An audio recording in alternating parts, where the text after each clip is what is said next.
The year is an ancient one, lost to the gray mists of time, where the boundaries between the earth and the sky seem to dissolve into a singular, pale canvas of winter.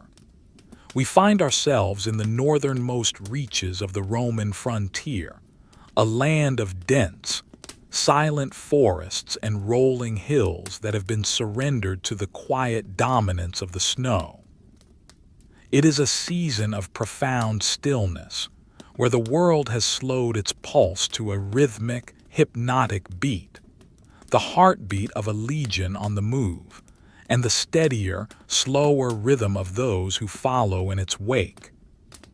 The air is cold, but it is a dry, crisp cold that carries no malice, only the weight of absolute silence. When you breathe in, the air feels thin and sharp, like the edge of a clean linen sheet, cooling your throat and settling deep within your chest. It is the kind of cold that turns every breath into a soft, ethereal cloud of white steam, a gentle reminder of the warmth held within the body, drifting lazily away to join the frost-laden atmosphere. The sky above is a heavy, seamless vault of dove gray, the color of weathered stone or the soft underbelly of a winter bird. There is no sun to be seen, only a soft, diffused light that reveals the landscape in shades of silver, charcoal, and ivory. Listen closely to the sound of the world at this moment. There is no wind to whistle through the skeletal branches of the ancient oaks. There is only the sound of the march. But this is not the sharp, metallic clatter of a frontline infantry.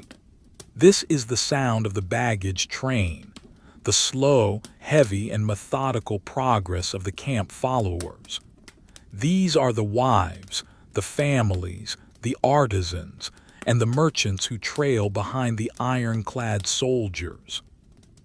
Their world is one of wood, leather, wool, and the endless, rhythmic crunch of snow underfoot. Each footfall is a deliberate event.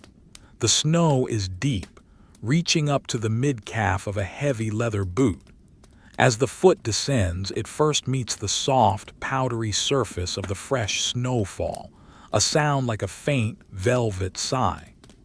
Then, as the weight of the body shifts forward, the snow compresses. It makes a low, rhythmic crunch, a structural sound that resonates through the soles of the feet and into the marrow of the bones. It is a satisfying sound, repetitive and predictable, occurring once every second, over and over, as the column moves through the white expanse. Consider the texture of the boots worn by a woman walking in this train. They are made of thick, vegetable-tanned leather, rubbed deep with animal fats and beeswax to repel the creeping damp of the melting frost. The leather is dark, the color of rich, wet earth, and it has softened over years of travel, molding itself perfectly to the contours of the foot. The laces are thin strips of raw hide crisscrossing over the tongue of the boot, pulled tight and knotted with a familiar, callous precision. As she walks, the leather flexes, creating a minute rhythmic creaking sound, a soft screak that blends with the crunch of the snow. The baggage train is a collection of heavy wooden wagons, their wheels taller than a grown man, built from seasoned oak and reinforced with thick bands of hammered iron. The wagons move with a ponderous, swaying motion, like great ships navigating a sea of white. The wheels do not spin quickly. They turn with a heavy, gravitational inevitability. You can see the grain of the oak wood, silvered by the weather, the patterns of the growth rings telling the story of centuries-old trees. The iron rims are pitted and gray, encrusted with a thin layer of frozen mud and ice that shatters and falls away in tiny, crystalline shards as the wheel completes its slow revolution. The sound of the wagons is a low bass drone. The wooden axles, greased with heavy tallow, emit a constant, soothing hum. It is a sound that vibrates in the air, a deep thrum that acts as a foundation for all other noises. Occasionally, a stone hidden beneath the snow causes a wagon to lurch slightly, leading to a slow, rhythmic clatter of the wooden slats in the wagon's bed, a sound like a handful of river stones being gently shaken in a leather pouch.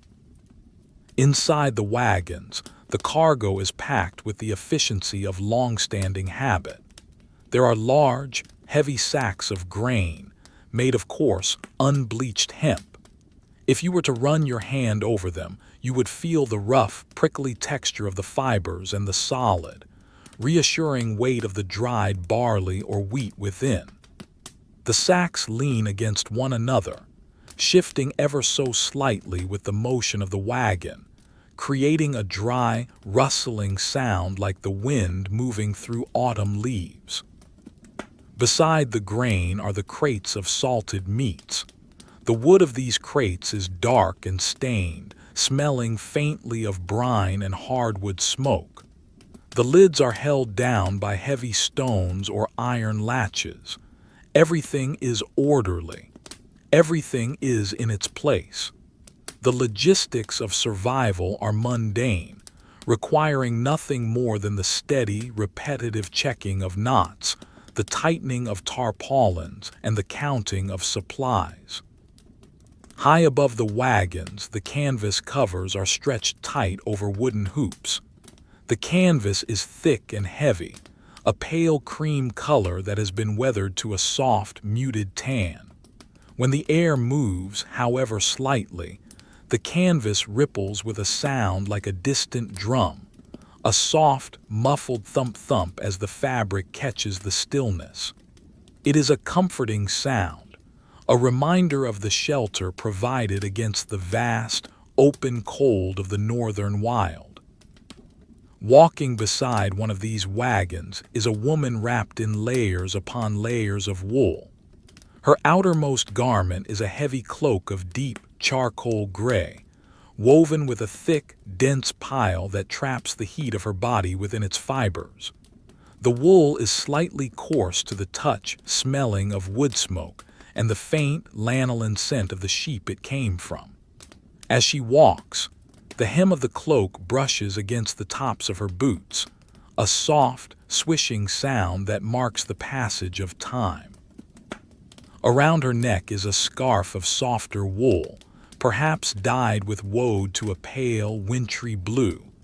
It is wrapped multiple times, tucked firmly into the collar of her tunic. The warmth of her neck and throat is a stark contrast to the coolness of her cheeks, which have been turned a soft, healthy pink by the biting air. She feels the weight of her clothing, not as a burden, but as a protective cocoon, a portable hearth that she carries with her through the landscape. She carries a small wooden staff, its surface polished smooth by the constant friction of her palm. Each time she steps, the staff meets the ground with a soft thud, providing a third point of stability in the shifting snow.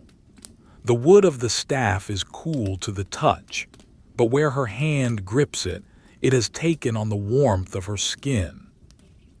The pace of the march is dictated by the oxen. These are massive, patient creatures with broad shoulders and great, curved horns. Their coats are thick and shaggy, often dusted with a fine layer of frost that turns them into ghostly figures in the gray light. Their breath comes in great, rhythmic bellows, two plumes of white steam shooting from their nostrils with every exhalation. The sound of their breathing is deep and resonant, a huffing sound that speaks of immense power used with absolute calm. The oxen do not hurry. They place one heavy hoof in front of the other with a slow, deliberate grace. The bells around their necks are heavy and bronze, tuned to a low, somber pitch. They do not jingle, they toll. Each step produces a single resonant clack hum, a sound that hangs in the cold air for a long moment before fading into the silence of the forest. The sound of the bells is the metronome of the journey, a constant, hypnotic reminder that progress is being made, however slowly. As the column moves, the landscape changes only in the most minute ways. A stand of pine trees, their needles heavy with clumps of snow that occasionally slide off with a soft, muffled shook, giving way to a frozen stream where the water has been captured mid-ripple under a thick pane of translucent ice. The ice is a deep bottle green, marbled with white fractures and tiny, trapped bubbles of air. You can imagine the stillness beneath the ice, where the water moves with a sluggish, winter lethargy. The woman looks down at the path. The snow in front of her is untouched, a pristine sheet of white that sparkles with a faint, crystalline glitter where the light catches the ice crystals. Behind her, the path is a deep, churned furrow of brown and gray, the wake of the Legion's passage. There is a strange, meditative peace in watching the transformation of the ground, the way the chaotic beauty of the falling snow is tamed into the organized line of the road. Every few miles, the column pauses. These are not moments of excitement, but of quiet maintenance. A driver might step down to check the tension of a leather trace, his gloved hands moving with slow, practiced movements. He might pat the flank of an ox, the sound of his hand hitting the thick fur a dull, muffled thwack. A woman might reach into a small leather pouch at her belt to find a piece of dried apple or a hard crust of bread. The sound of the leather drawstring sliding through the eyelets a sharp, tiny zip. The act of eating is slow. The bread is dense and chewy, tasting of rye and the faint bitterness of wood ash from the oven where it was baked days ago. She chews slowly, savoring the way the starch turns to sweetness in her mouth, the simple act of nourishment providing a small, internal glow of heat. The water in her leather canteen is ice cold, smelling faintly of the pitch used to seal the seams. She sips it sparingly, feeling the cold trail it leaves down her throat, a refreshing counterpoint to the heavy warmth of her woolens. As the afternoon deepens, the gray sky begins to darken, turning a deeper shade of slate. The light does not fade so much as it recedes, pulling back into the earth. The silence becomes even more profound. The only sounds are the ones created by the moving community. The creak of the wood, the low lowing of a distant ox, the rhythmic crunch of the boots, and the steady, hypnotic tolling of the bronze bells. There is no fear here, only the profound, boring reality of the journey. The destination is not a place of glory or battle, but simply the next camp, the next hearth, the next bowl of warm pottage.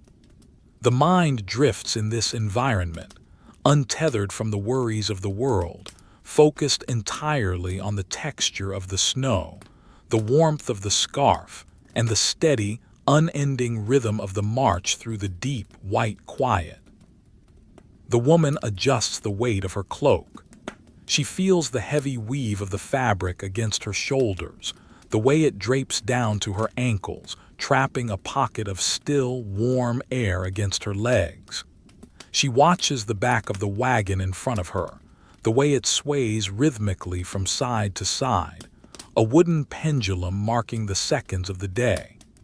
The repetition is a lullaby, a mechanical song of wood and iron that tells her she is safe, she is moving, and she is warm. The forest around them seems to watch with a quiet, frozen indifference. The tall pines are like silent sentinels, their dark green needles almost black against the white snow. The air is so still that if a single needle were to fall, you feel as though you might hear it land. But nothing falls. The world is held in a state of icy suspension, a long, frozen breath that the earth will not exhale until the spring.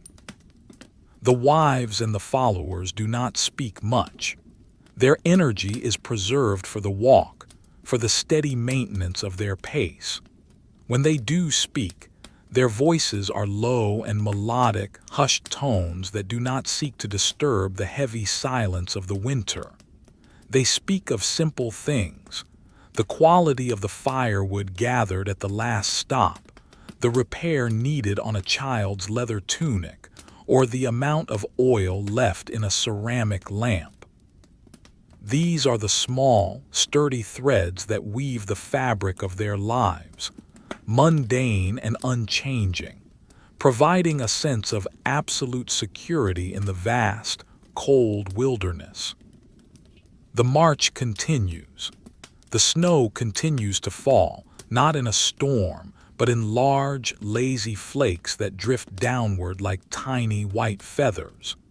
They land on the dark wool of the cloaks, resting there for a moment in their perfect, hexagonal geometry before melting into a tiny, glinting bead of water. You can watch a single flake, following its slow, erratic path through the air, until it finally settles on the rim of a wagon wheel and disappears.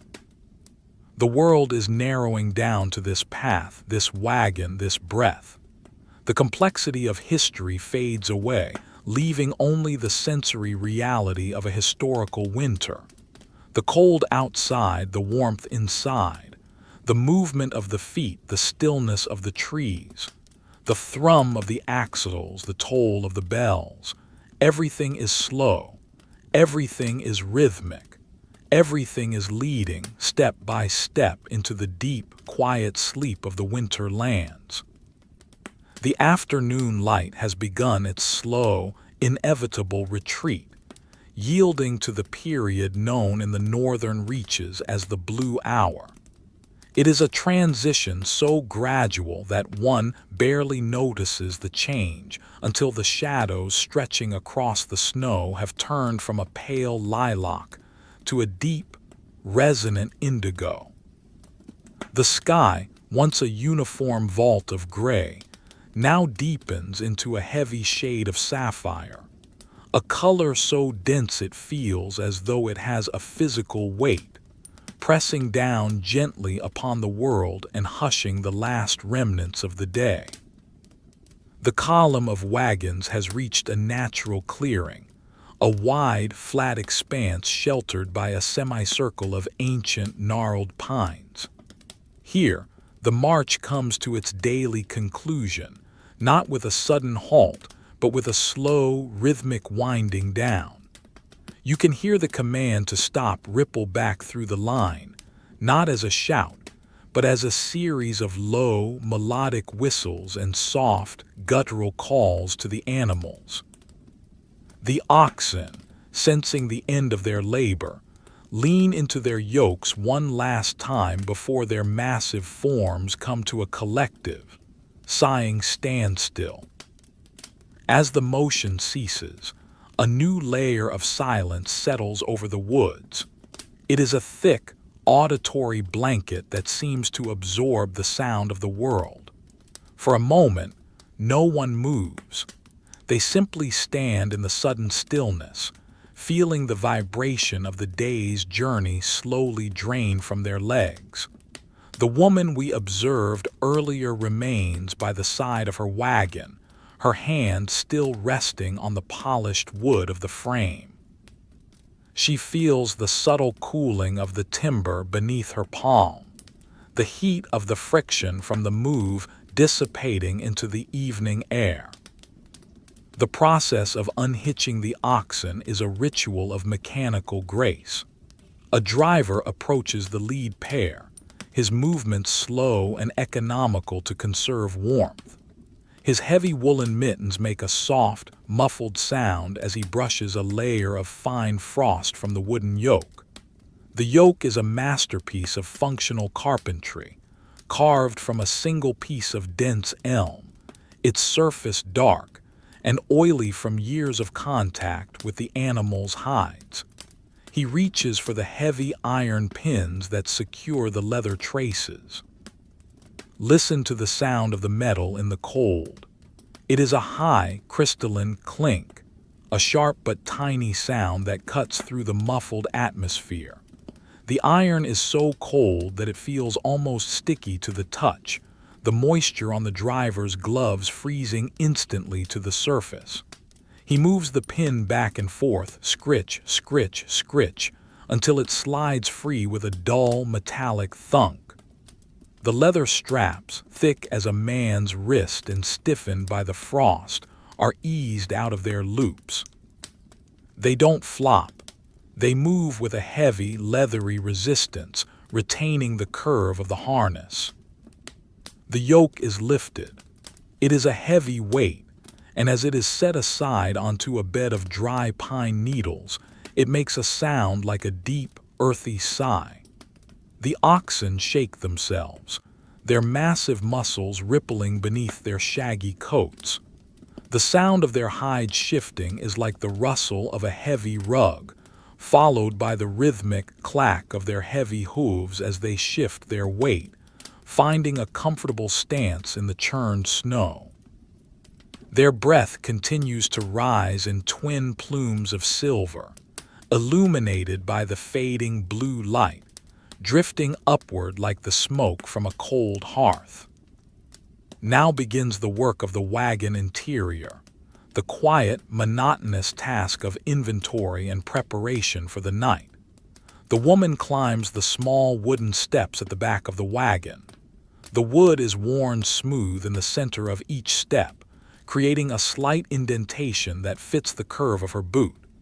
She moves into the sheltered space beneath the canvas canopy. Inside, the light is even dimmer, a soft, amber-tinted gloom that smells of dried herbs, old wood, and the faint, sweet scent of beeswax candles. She sits on a low wooden chest, the hinges of which emit a tiny, high-pitched protest, a silver sliver of sound that quickly fades. Her first task is the inspection of the ceramic jars that hold their oils and grains.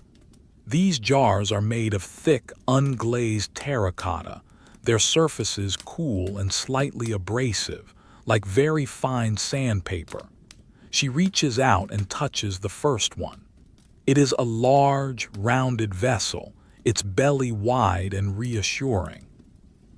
She runs her fingers over the rim, feeling the tiny irregularities in the clay, the thumbprint of the potter who shaped it months ago in a warmer land. She lifts the lid of a jar containing dried lavender and mint. The sound of the ceramic lid sliding against the ceramic rim is a dry, rasping shhh, a sound that feels like a physical sensation in the back of the throat. As the seal is broken, a faint, ghostly scent of summer escapes, the dry, peppery smell of the mint and the floral, soapy scent of the lavender. It is a quiet reminder of sun-drenched fields, standing in stark contrast to the frozen world outside. She takes a small wooden scoop, carved from pale birch, and begins to measure out a portion of the herbs. The sound of the dry leaves hitting the bottom of a wooden bowl is a soft, percussive patter, like the first few drops of a summer rain on a wooden roof.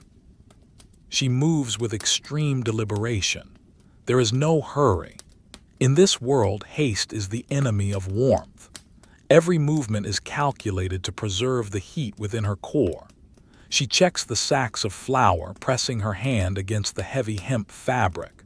She can feel the dense, packed powder inside, the way it yields slowly under her pressure, retaining the shape of her hand for a moment before the fibers pull back. She counts the sacks, 1, 2, 3.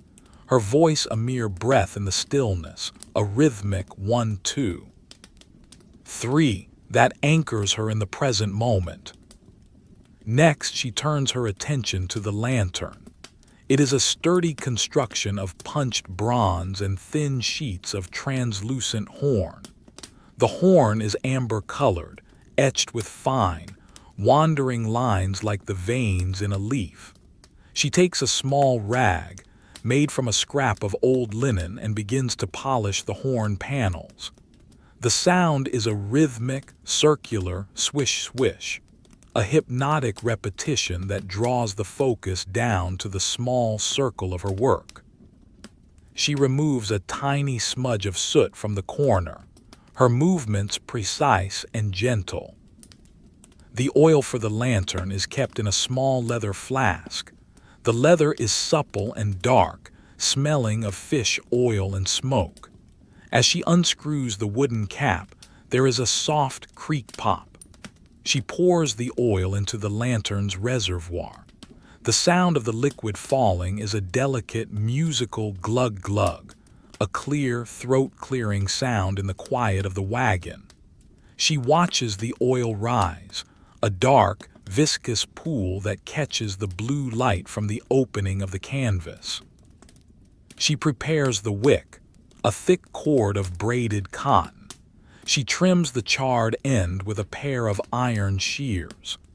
The snip of the shears is a clean, metallic punctuation mark. The wick is then dipped into the oil, where it slowly darkens as the liquid is drawn up into the fibers. This process of absorption is silent, but you can almost feel the slow, capillary action as the oil travels through the braid. Outside, the blue hour is deepening into the true dark of the winter night. The temperature is dropping, and you can hear the forest respond. The trees, their sap stilled by the cold, begin to contract. Every so often, a loud crack echoes through the clearing, the sound of a branch or a trunk adjusting to the freezing air. It is a sudden, sharp sound like a whip crack, but it is followed immediately by a silence that is even deeper than before, making the world seem even safer and more enclosed. The woman wraps her cloak more tightly around her. She feels the weight of the wool against her shoulders, a solid, heavy presence. She reaches for a bundle of kindling she gathered earlier, small, brittle twigs of pine and birch. They are dry and snap easily with a sharp, satisfying click. She begins to lay them in a small, portable iron brazier that sits on a bed of sand in the corner of the wagon. The arrangement of the wood is an art of patience. She places the smallest twigs at the bottom, crisscrossing them to allow the air to flow.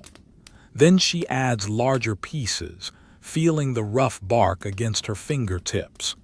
The birch bark is papery and thin, silver-white and curling at the edges.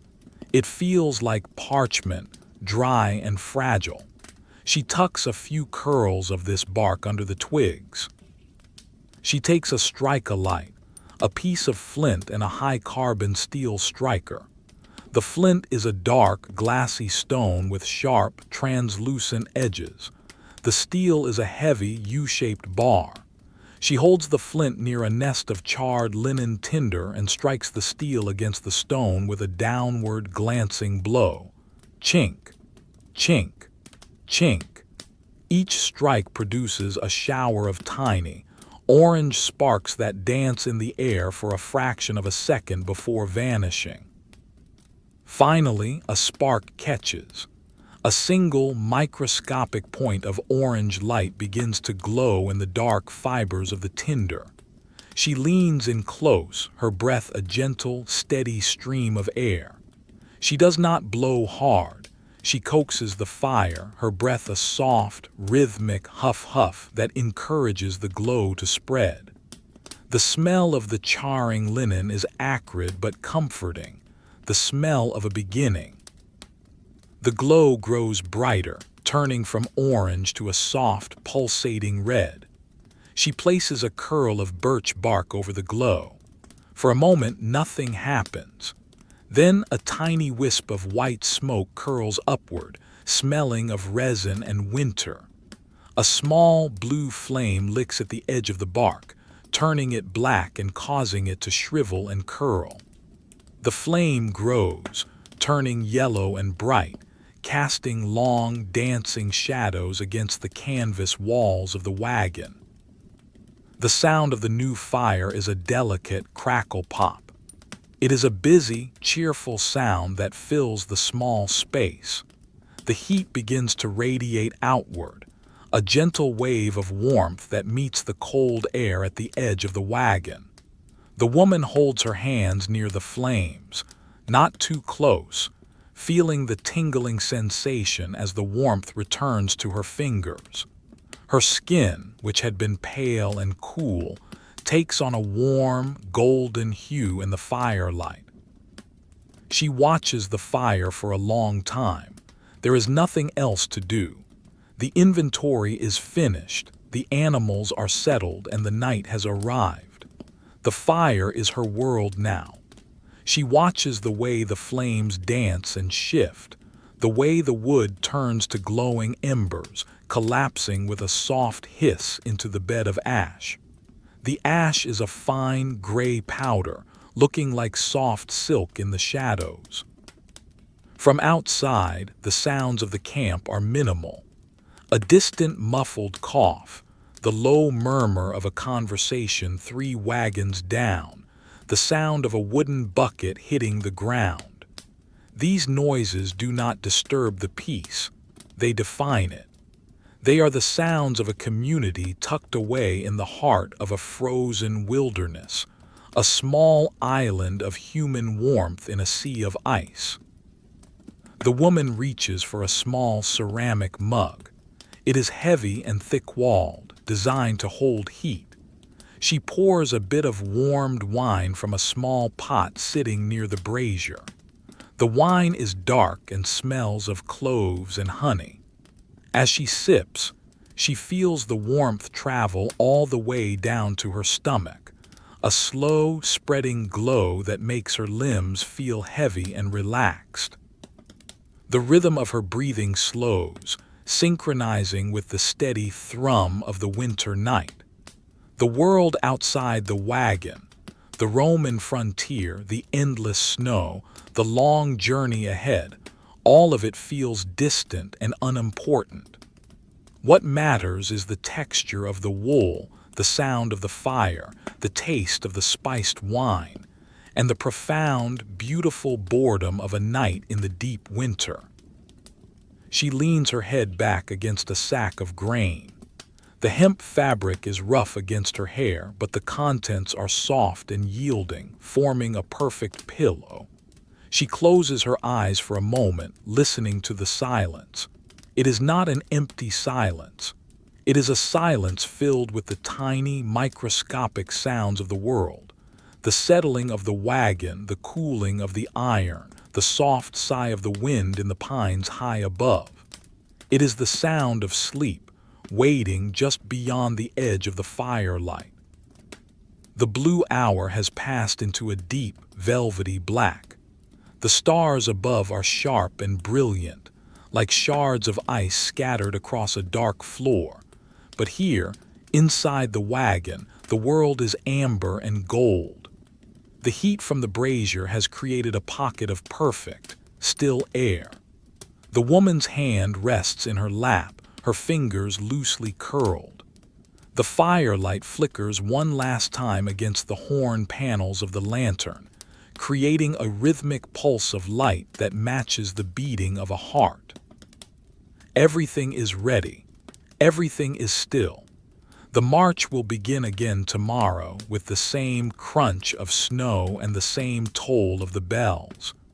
But for now, there is only the warmth, the dark, and the slow, heavy descent into a dreamless winter rest.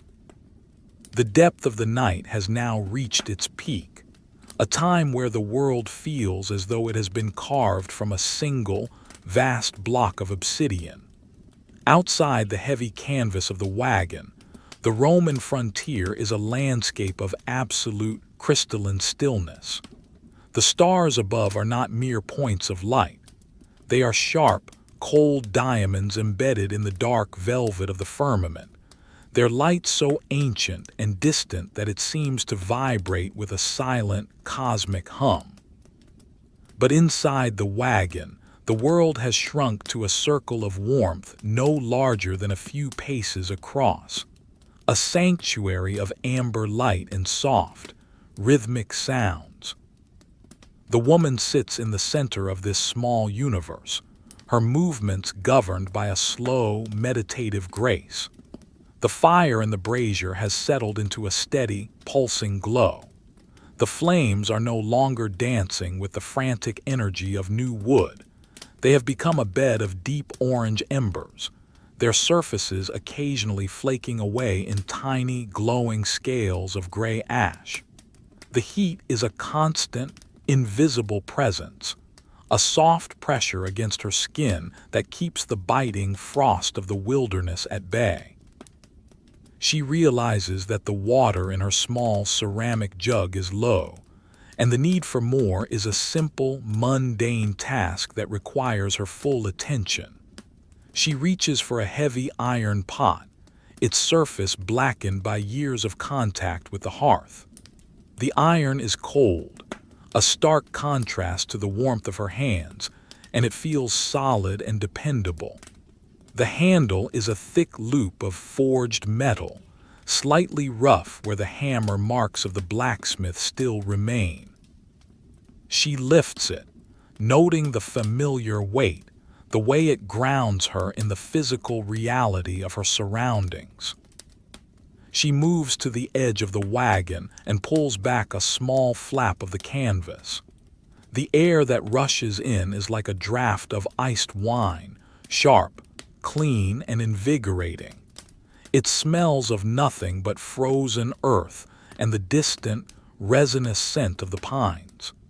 She reaches out with a wooden scoop and begins to gather fresh snow from the drift that has accumulated on the wagon's outer ledge. The snow is powder snow, so dry and cold that it does not stick together. It is a collection of billions of individual ice crystals, each one a perfect microscopic sculpture. As she scoops it into the iron pot, it makes a sound like the rustling of dry silk, a soft, granular histumble. The pot, being made of heavy metal, rings with a low, hollow tink as the first few scoops hit the bottom. She continues this movement, her arm moving in a slow, rhythmic arc. Scoop, pour, hiss. A scoop, pour, hiss. She fills the pot to the brim, the white mound of snow rising like a miniature mountain within the black iron walls. She pulls the canvas flap shut, and immediately the warmth of the wagon begins to reclaim the space. She places the pot onto the iron grate above the embers. Now begins a period of profound waiting. The transition of snow to water is a slow, silent alchemy. She watches as the bottom layer of snow begins to shrink, drawing away from the sides of the pot. A thin, dark line of liquid appears at the base. You can almost hear the microscopic collapse of the ice crystals as they surrender their structure to the heat. Occasionally, a pocket of air trapped within the snow escapes, producing a tiny, muffled pop. As the snow melts, the volume decreases significantly. What was once a full pot of white fluff is now only a few inches of clear, shimmering water.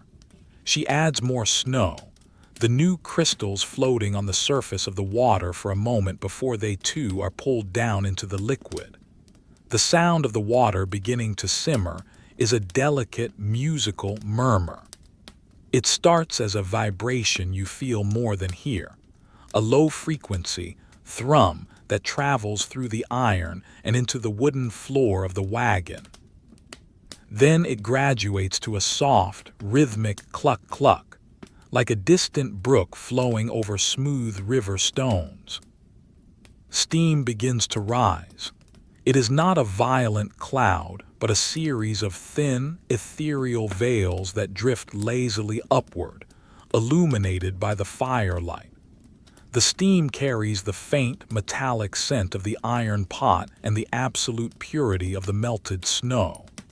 She leans forward, allowing the warm, moist air to brush against her face. It is a gentle, humid caress that softens her skin and eases the tension in her brow. She breathes it in deeply, feeling the moisture settle in her lungs, a soothing counterpoint to the dry, cold air of the day's march.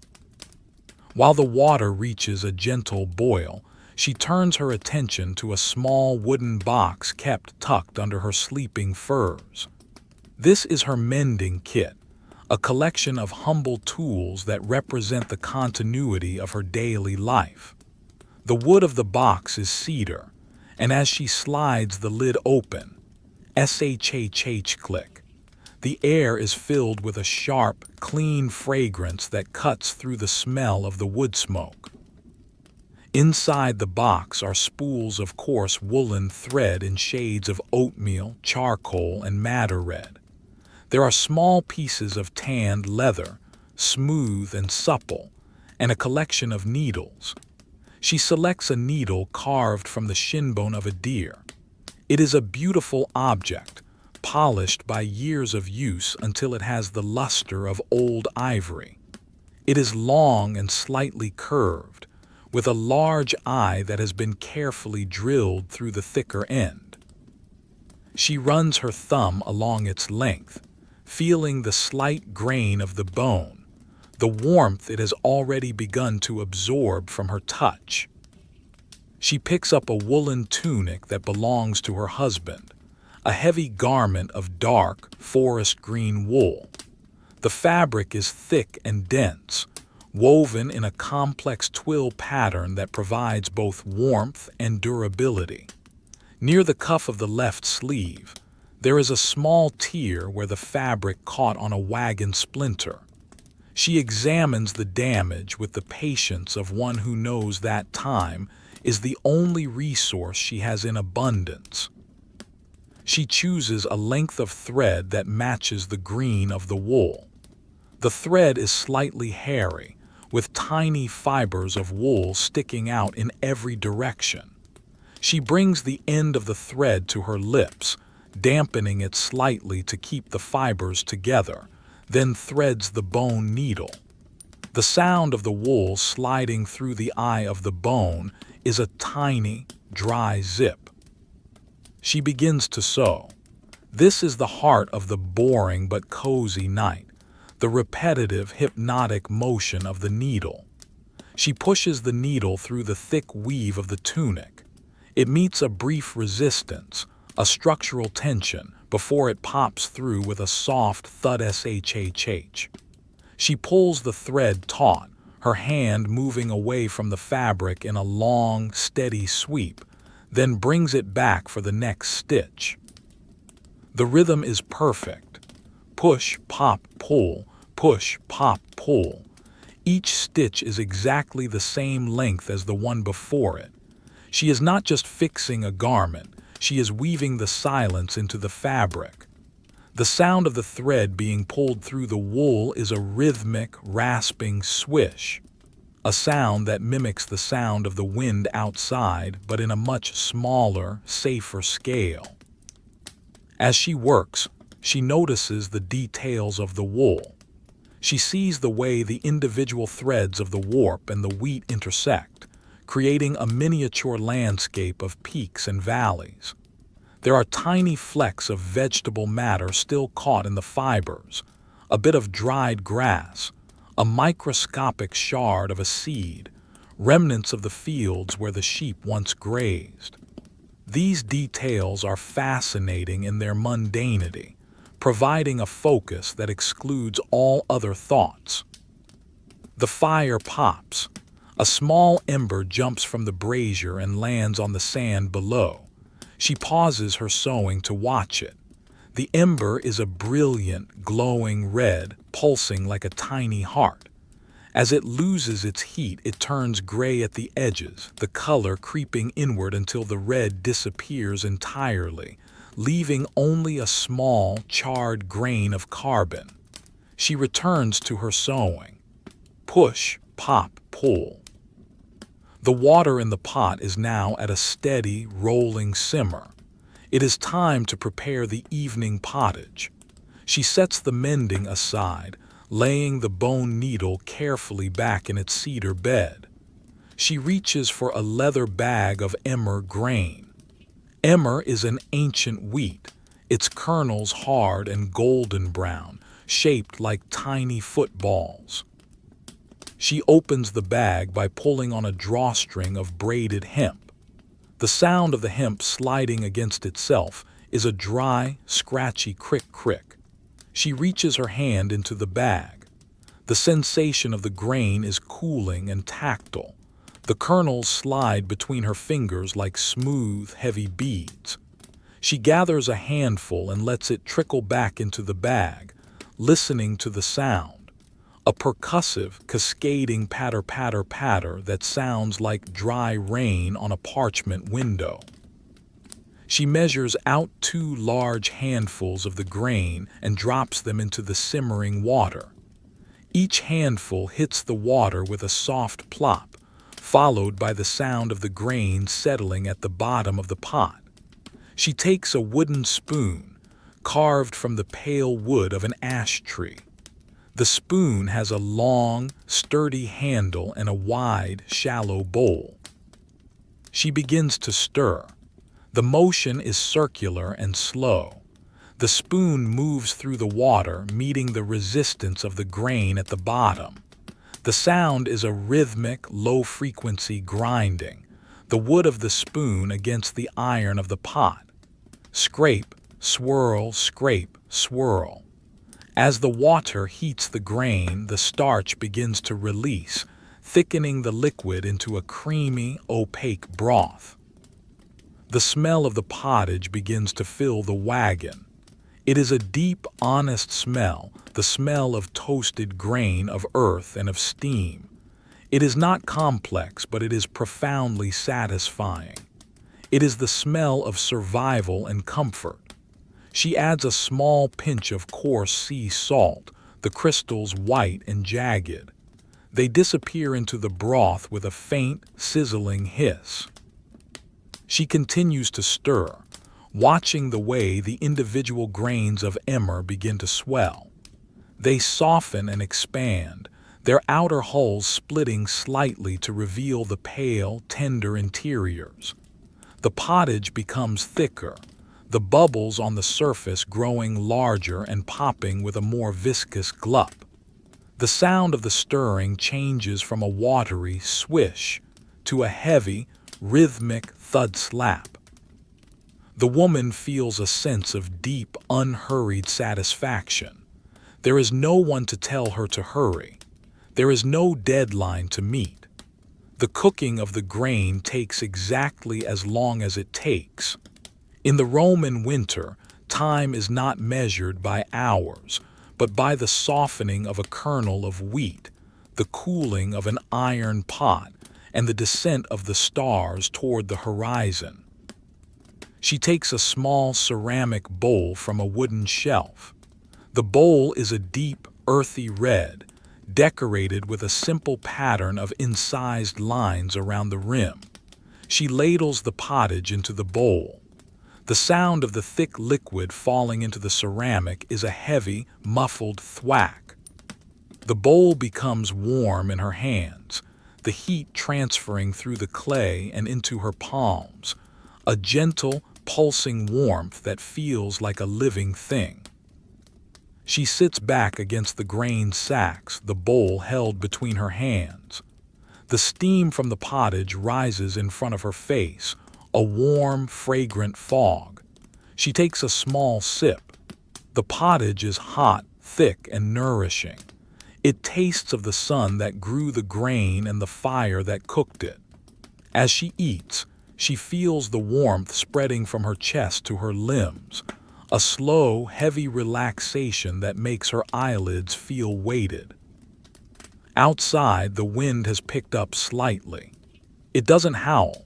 It simply sighs against the canvas, a low, constant whoosh that emphasizes the stillness inside.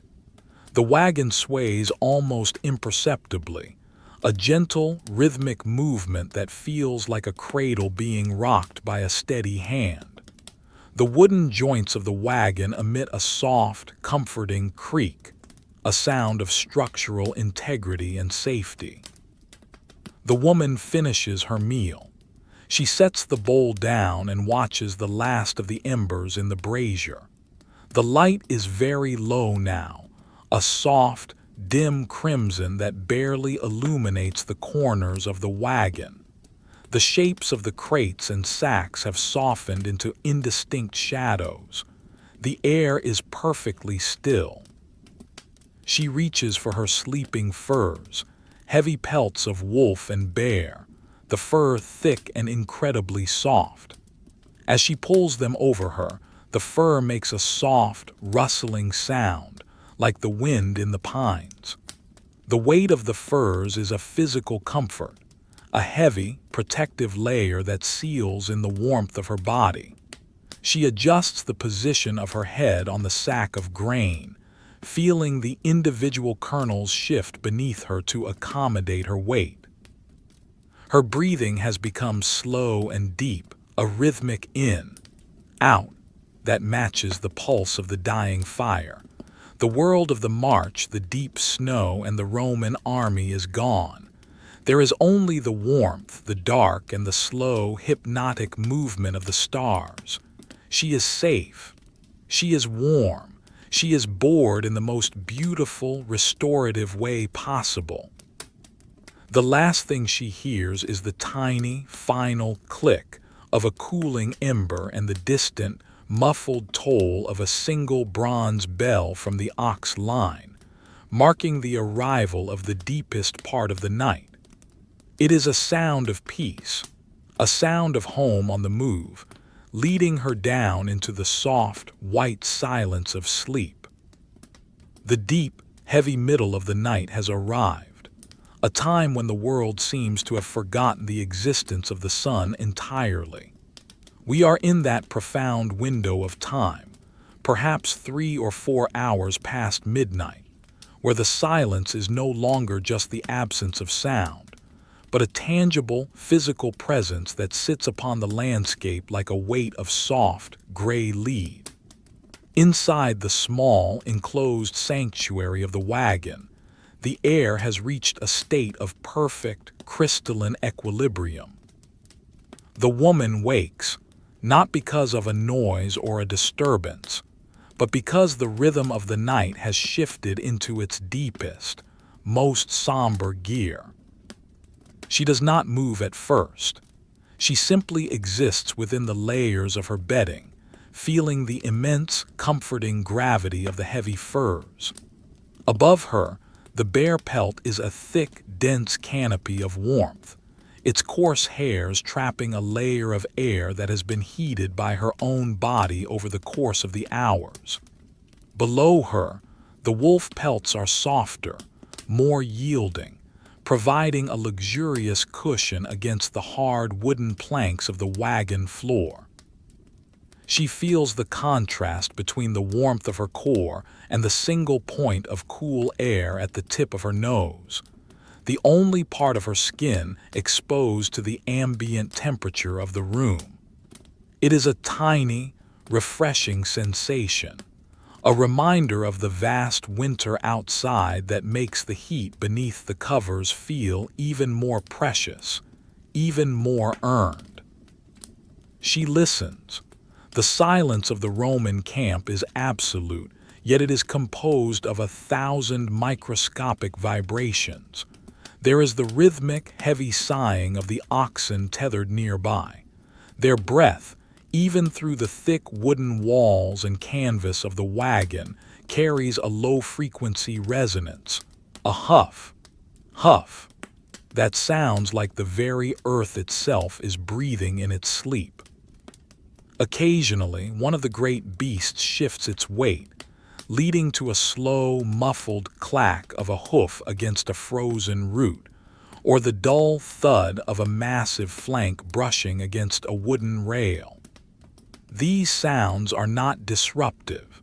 They are the clockwork of the living camp, a reassurance that the community is still there, breathing and surviving in the dark. Slowly, with a deliberate lack of haste, she slides one arm out from beneath the furs. The transition from the heat of the bedding to the cool air of the wagon is a slow, creeping sensation.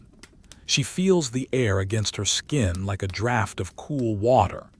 She reaches for the small iron poker that rests beside the brazier. The iron is cold, its surface matte and slightly textured from the forge.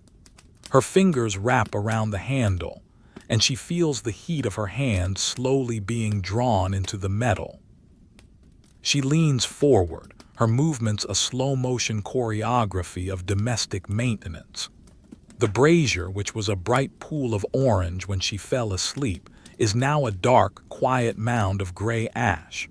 But deep within, she knows, the heart of the fire still beats. She uses the poker to gently stir the ash. The sound is a delicate, papery scratch-scratch, a sound so small it wouldn't wake a bird, yet in the total silence of the 4:00 a.m. hour, it feels like a significant event. As she moves the poker, a crack of brilliant, glowing crimson appears beneath the gray crust. It is a beautiful sight, a hidden treasure of heat. She carefully pushes the half-consumed chunks of charcoal together, consolidating the warmth. The embers pulse with a rhythmic light, brightening as they are exposed to the air, then dimming as she settles them back into place.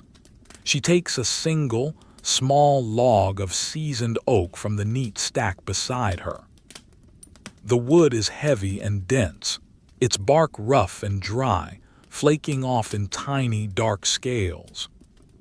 She places the log onto the embers with the precision of a jeweler.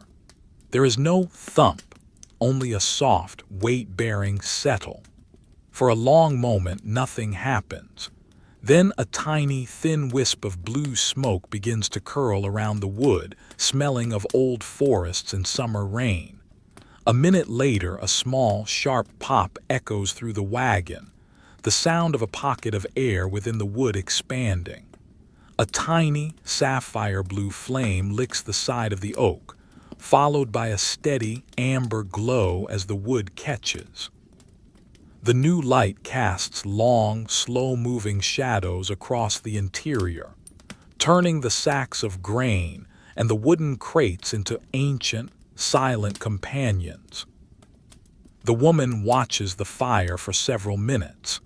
This is the heart of the boring history, the long, uneventful observation of a single flame. She notices the way the edges of the oak log begin to blacken and curl. She sees the microscopic glow of the individual wood fibers as they transform into carbon. The heat begins to radiate outward in a new wave, a gentle, invisible tide that reaches her face and neck. She closes her eyes, absorbing the warmth, letting it settle into her bones. Beyond the canvas walls, she hears the soft, rhythmic crunch, crunch, crunch of the night watch. These are the Roman sentries moving in their slow, methodical patrols. Their boots, the heavy, nail-studded caligy, make a different sound on the frozen ground than they do in the soft snow. It is a metallic, percussive sound, a series of rhythmic taps as the iron nails meet the ice-hardened earth. The sound recedes, growing fainter and fainter until it is swallowed by the forest, only to return minutes later from the opposite direction. It is the heartbeat of the Legion's security, a mechanical, unchanging loop of sound that provides an absolute sense of safety. She reaches for a small ceramic flask that sits near the edge of the brazier, kept warm by the proximity of the heat. She unscrews the wooden stopper, which comes away with a soft, lubricated plop. Inside is a simple infusion of dried rose hips and honey. She takes a small sip. The liquid is warm but not hot, tasting of the tartness of the fruit and the deep, floral sweetness of the hive. It coats her throat, a soothing, liquid velvet that reinforces the internal warmth of her body. She turns her gaze to the wagon's small, parchment-covered window. The parchment is thin and translucent, made from the treated skin of a calf. In the daylight, it allows a dull, yellow light to filter in, but at night, it is a dark, mottled gray. However, tonight, there is a new pattern on its surface. The extreme cold outside, meeting the warmth and moisture inside, has created a forest of hoarfrost on the exterior of the frame. She leans closer to examine the frost. Even in the dim firelight, she can see the intricate, fractal patterns, feathery plumes, sharp-edged crystals, and long, winding needles of ice. They look like the ghosts of ferns or the delicate skeletons of leaves. Each one is a masterpiece of ephemeral geometry, built atom by atom in the stillness of the night.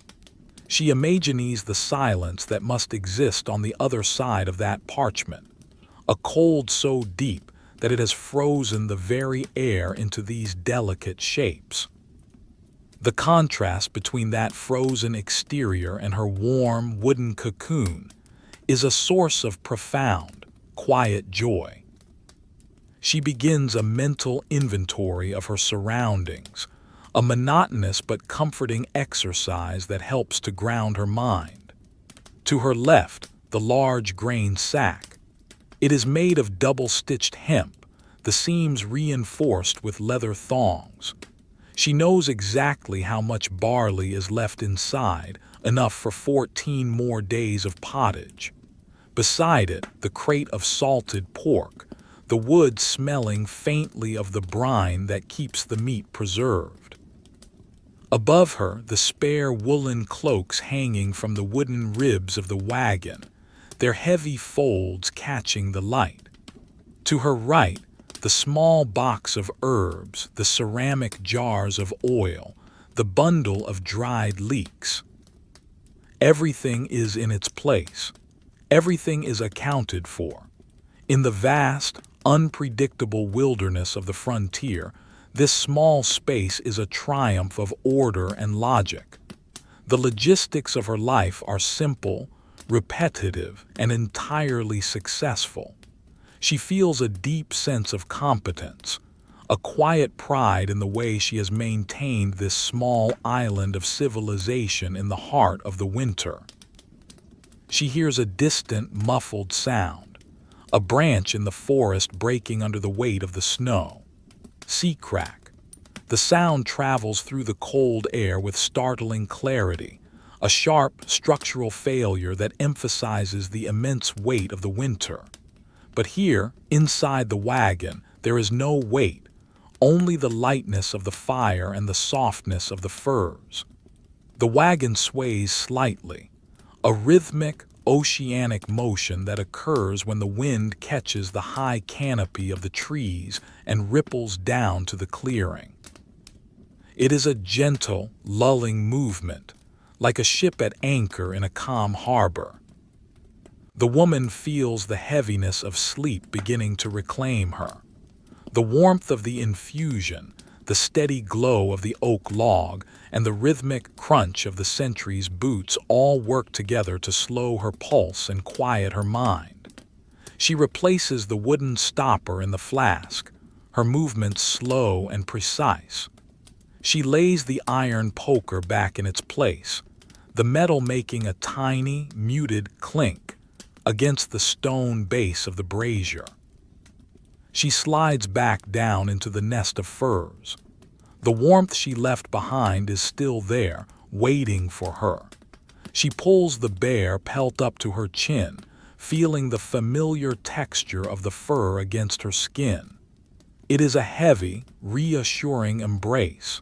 She adjusts her position, feeling the grain in the sack beneath her head shift and settle, conforming to the shape of her skull. As she closes her eyes, the world begins to dissolve into a series of purely sensory experiences. The smell of the wood smoke, now thin and sweet. The sound of the new fire, a steady, low-frequency thrum punctuated by the occasional delicate crackle. The feeling of the wool scarf around her neck, a soft, constant caress.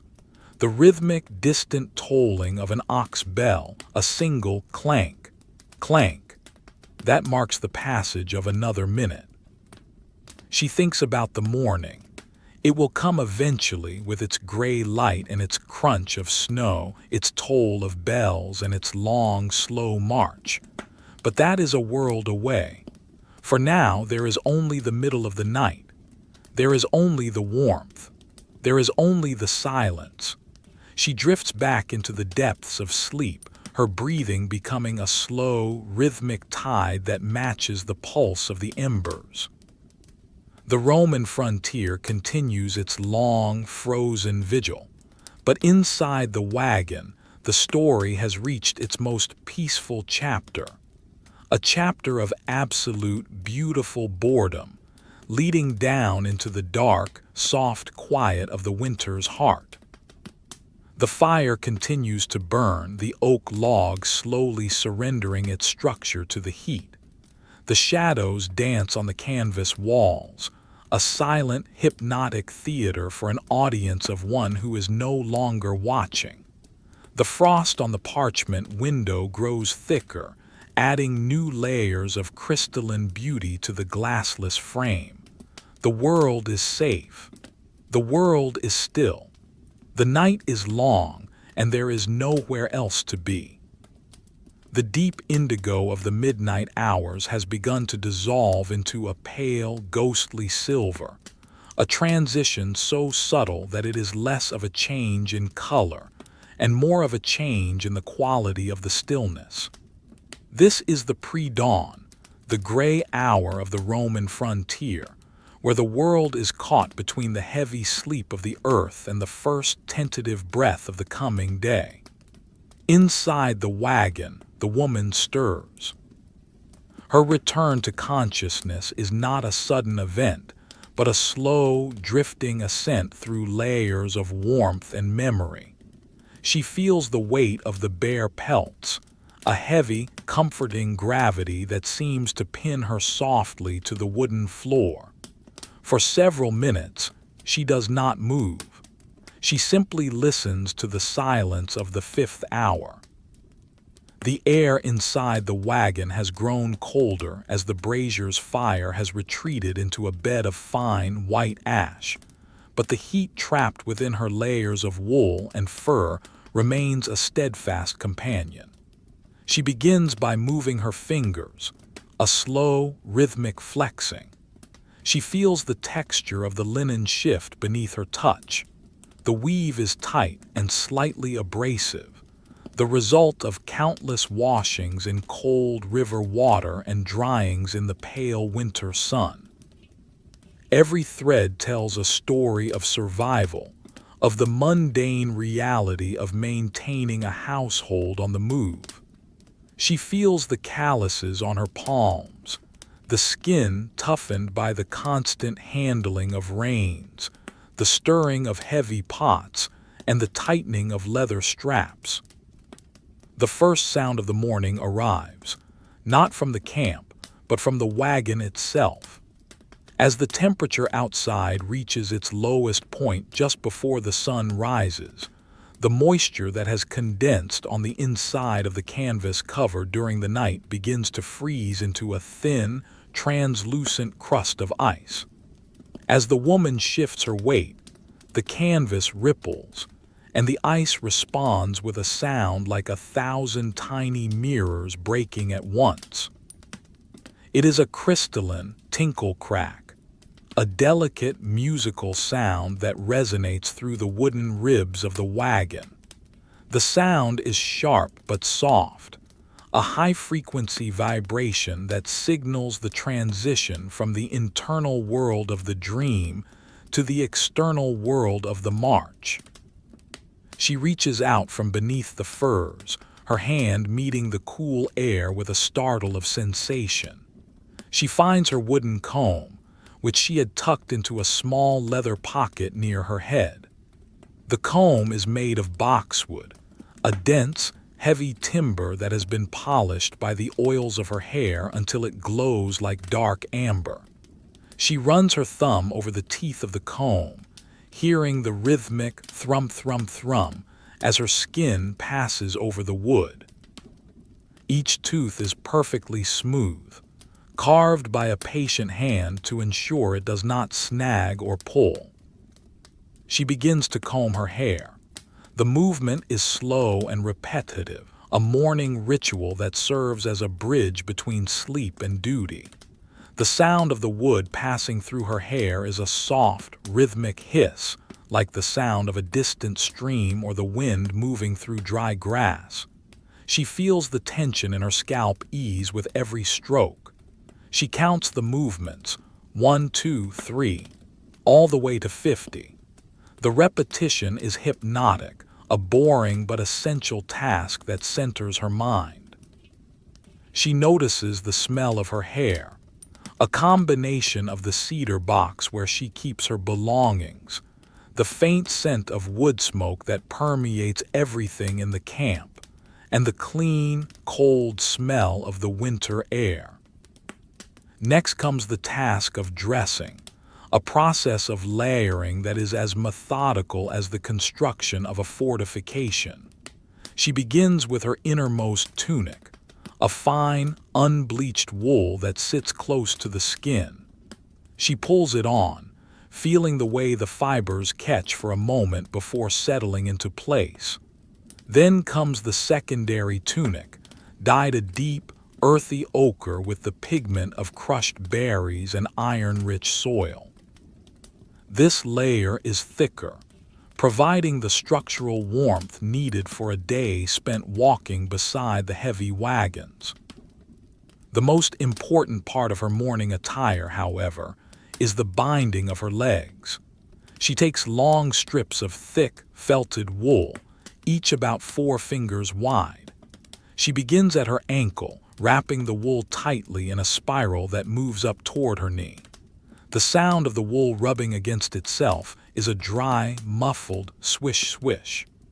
She ensures that each layer overlaps the last by half its width, creating a double-thick barrier against the creeping cold and the dampness of the snow. As she wraps, she feels the support the fabric provides to her muscles, a reassuring tightness that prepares her for the miles ahead. She secures the ends with small iron pins, the metal making a tiny clink as it bites into the weave. She moves to the front of the wagon where she keeps a small ceramic basin. During the night, the water she left in it has frozen into a solid disk of ice. She takes the iron poker and strikes the center of the ice. The sound is a dull thud, followed by a sharp, resonant crack. Shards of ice fly to the edges of the basin, sounding like spilled marbles. She picks up a piece of the ice and rubs it against her face. The sensation is an immediate, electric shock of cold that clears the last mists of sleep from her mind. It is a harsh but necessary awakening. She feels the water melt against her skin, the droplets running down her neck and disappearing into the wool of her tunic. Now she must prepare the morning light. She reaches for her small oil lamp, a modest vessel of gray clay with a single wick hole. She checks the oil, a thick yellow liquid pressed from olives in a land she hasn't seen for 3 winters. The oil is sluggish in the cold, moving with a heavy, viscous lethargy. She trims the wick with her shears, the snip of the metal a clean punctuation mark in the quiet. She strikes her flint and steel once more. In the gray light of the wagon, the sparks are brilliant, cascading like miniature stars onto the tinder. When the lamp catches, the flame is small and blue at first, before expanding into a warm, flickering gold. The light reveals the interior of the wagon in a new way. The patterns of the wood grain, the texture of the hemp sacks, the fine layer of dust on the wooden crates. She watches the flame for a moment, seeing it dance in the slight draft that enters through the canvas seams. The lamp is a small thing, but it is her sun, the center of her morning world. Outside, the camp is beginning to stir. It is not a loud awakening. The Roman army in the winter moves with a quiet, disciplined efficiency. She hears the muffled thud of heavy boots as the sentries are relieved. She hears the low, guttural murmur of men speaking in hushed tones, their voices not carrying in the heavy, cold air. Most distinct is the sound of the horses and oxen. A horse nearby gives a long, vibrating snort, the sound of air being forced through wet nostrils. An ox lows, a deep, resonant sound that seems to come from the very bowels of the earth, a mournful but steady moo that vibrates through the floor of the wagon. The woman begins the task of packing her sleeping area. This is a task of folding and smoothing. She takes the bear pelt and shakes it out. The sound is a heavy whump-whump, a sound that speaks of the density of the fur. She folds it into a neat rectangle, pressing down with her knees to force the air out of the thick pile. Then she takes the wolf pelts, their fur softer and lighter, and rolls them into tight cylinders, securing them with leather cords. The sound of the leather sliding through the loops is a sharp, rhythmic zip-zip. Every action is performed with a sense of deliberate pacing. There is no need for speed. The sun has yet to crest the horizon, and the toll of the first move signal is still an hour away. She finds comfort in this boredom, in the absolute predictability of her morning. She knows exactly where the leather cords are. She knows exactly how the wool will feel against her fingers. She knows the sound the wooden chest will make when she slides it back into its place under the wagon's frame. A long, grinding scrrrap, followed by a solid thud. She turns her attention to the food stores. She needs to prepare a small bag of traveling rations for the day, items that can be eaten while walking without the need for a fire. She reaches into a crate and pulls out a block of hardtack, a dense, twice-baked bread that is as hard as a stone. She wraps it in a piece of clean linen, the fabric making a crisp, rustling sound.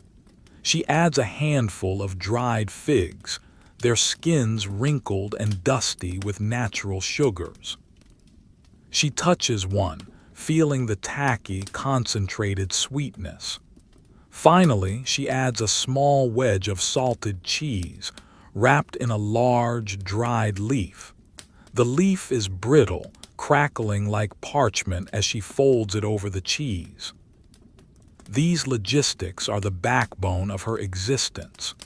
To a historian, this might be the boring part of the army's tale, but to her, it is the art of life. The counting of the figs, the checking of the cheese, the ensuring that the bread is dry, these are the small victories that keep the winter at bay. She places the linen bundle into a small leather satchel that she will wear over her shoulder. The gray light outside has finally begun to turn into a pale, watery yellow. The sun is still hidden behind the jagged line of the pine forest, but its light is reflecting off the high clouds, casting a soft, shadowless glow over the camp. She decides it is time to step outside. She pulls on her heavy boots, the leather cold and stiff. She stamps her feet to settle her heels, the sound a series of sharp, rhythmic bangs against the wagon floor. She wraps her great charcoal gray cloak around her, pulling the hood deep over her head. As she unfastens the back flap of the canvas and steps down the wooden stairs, she is met by the full majesty of the winter morning. The air is so cold it feels like a physical barrier, a wall of frozen silence that she must push through. The ground is a patchwork of churned brown mud and pristine white snow, all of it frozen into a rock-hard mosaic. Every blade of dead grass is encased in a thick layer of hoarfrost, making the clearing look like it has been decorated with millions of tiny, silver needles. She walks toward the ox line. Her footsteps make a new sound this morning, a sharp metallic crunch as her boots break through the frozen crust of the snow. It is a satisfying, repetitive sound. Crunch, step, crunch, step. She sees the drivers already moving among the animals, their breath rising in massive clouds of white steam. They are checking the hooves of the oxen, clearing out frozen mud with small iron hooks. The sound of the hooks against the hooves is a rhythmic clink, clink, clink, a sound of maintenance and care. One of the drivers nods to her, a slow, economical movement. No words are exchanged. In this cold, words are a waste of heat. The silence of the camp is a shared agreement, a collective meditation on the work ahead. She reaches out and touches the flank of the lead ox, a massive beast named Taurus by the men. His hide is thick and rough, like a heavy woolen rug, and he is radiating a massive amount of heat. She can feel it through her mittens, a deep, pulsing warmth that speaks of the animal's immense vitality. The world is waking up, but it is doing so with a slow, grinding momentum. There are no shouts, no bugles, no sudden alarms. There is only the thrum of the warming camp, the clink of the iron hooks, the crunch of the frozen snow, and the steady, hypnotic preparation for another day of the march. The woman stands by the ox, her hand resting on its warm side, and watches the first sliver of the sun break over the trees. The light is blindingly bright against the snow, a brilliant, golden fire that promises nothing but the continuation of the journey. She feels a profound sense of peace. The day will be long, the snow will be deep, the march will be monotonous, but she is ready. She has her wool, she has her grain, and she has the rhythmic, boring, beautiful reality of her life. She breathes in the cold air, watches her own breath join the steam of the oxen, and waits for the first bell to toll, signaling the beginning of the next 10,000 steps. The forest stands silent, the pines heavy with the night's frost, as the Roman baggage train prepares to move. It is a scene of absolute historical stillness, a moment frozen in time, where the only thing that matters is the next step, the next breath, and the slow, inevitable progress of the winter. The sun has finally cleared the jagged horizon of the pine forest, but it brings with it no warmth, only a blinding, silver light that turns the world into a landscape of stark, monochromatic brilliance. This is the moment of the great transition, the shift from the static sanctuary of the camp to the fluid, rhythmic motion of the march. For the women and followers of the Roman baggage train, This hour is governed by a series of mundane, repetitive actions that have been performed so many times they have become a form of moving meditation. The woman returns to the interior of her wagon for the final packing. The space, which felt like a vast hall in the dark of the night, now feels small and purposeful in the cold morning light. She stands in the center of the wooden floor, her breath still rising in soft, rhythmic clouds. She looks at her sleeping area, now a tumbled nest of heavy furs and wool. Her first task is the folding of the great wool blankets. She reaches for the first blanket, a heavy, double-thick weave of undyed sheep's wool, the color of a winter cloud. She takes two corners in her hands, feeling the incredible density of the fabric. The wool is coarse and structural, designed to repel the damp and hold the heat of the body with a stubborn, stoic persistence. She shakes the blanket out, and the sound is a deep, muffled thwump, a sound that vibrates through the wooden walls of the wagon. She begins to fold. This is a ritual of precision. She brings the two corners together, matching them perfectly. The sound of the wool rubbing against itself is a dry, rhythmic swish.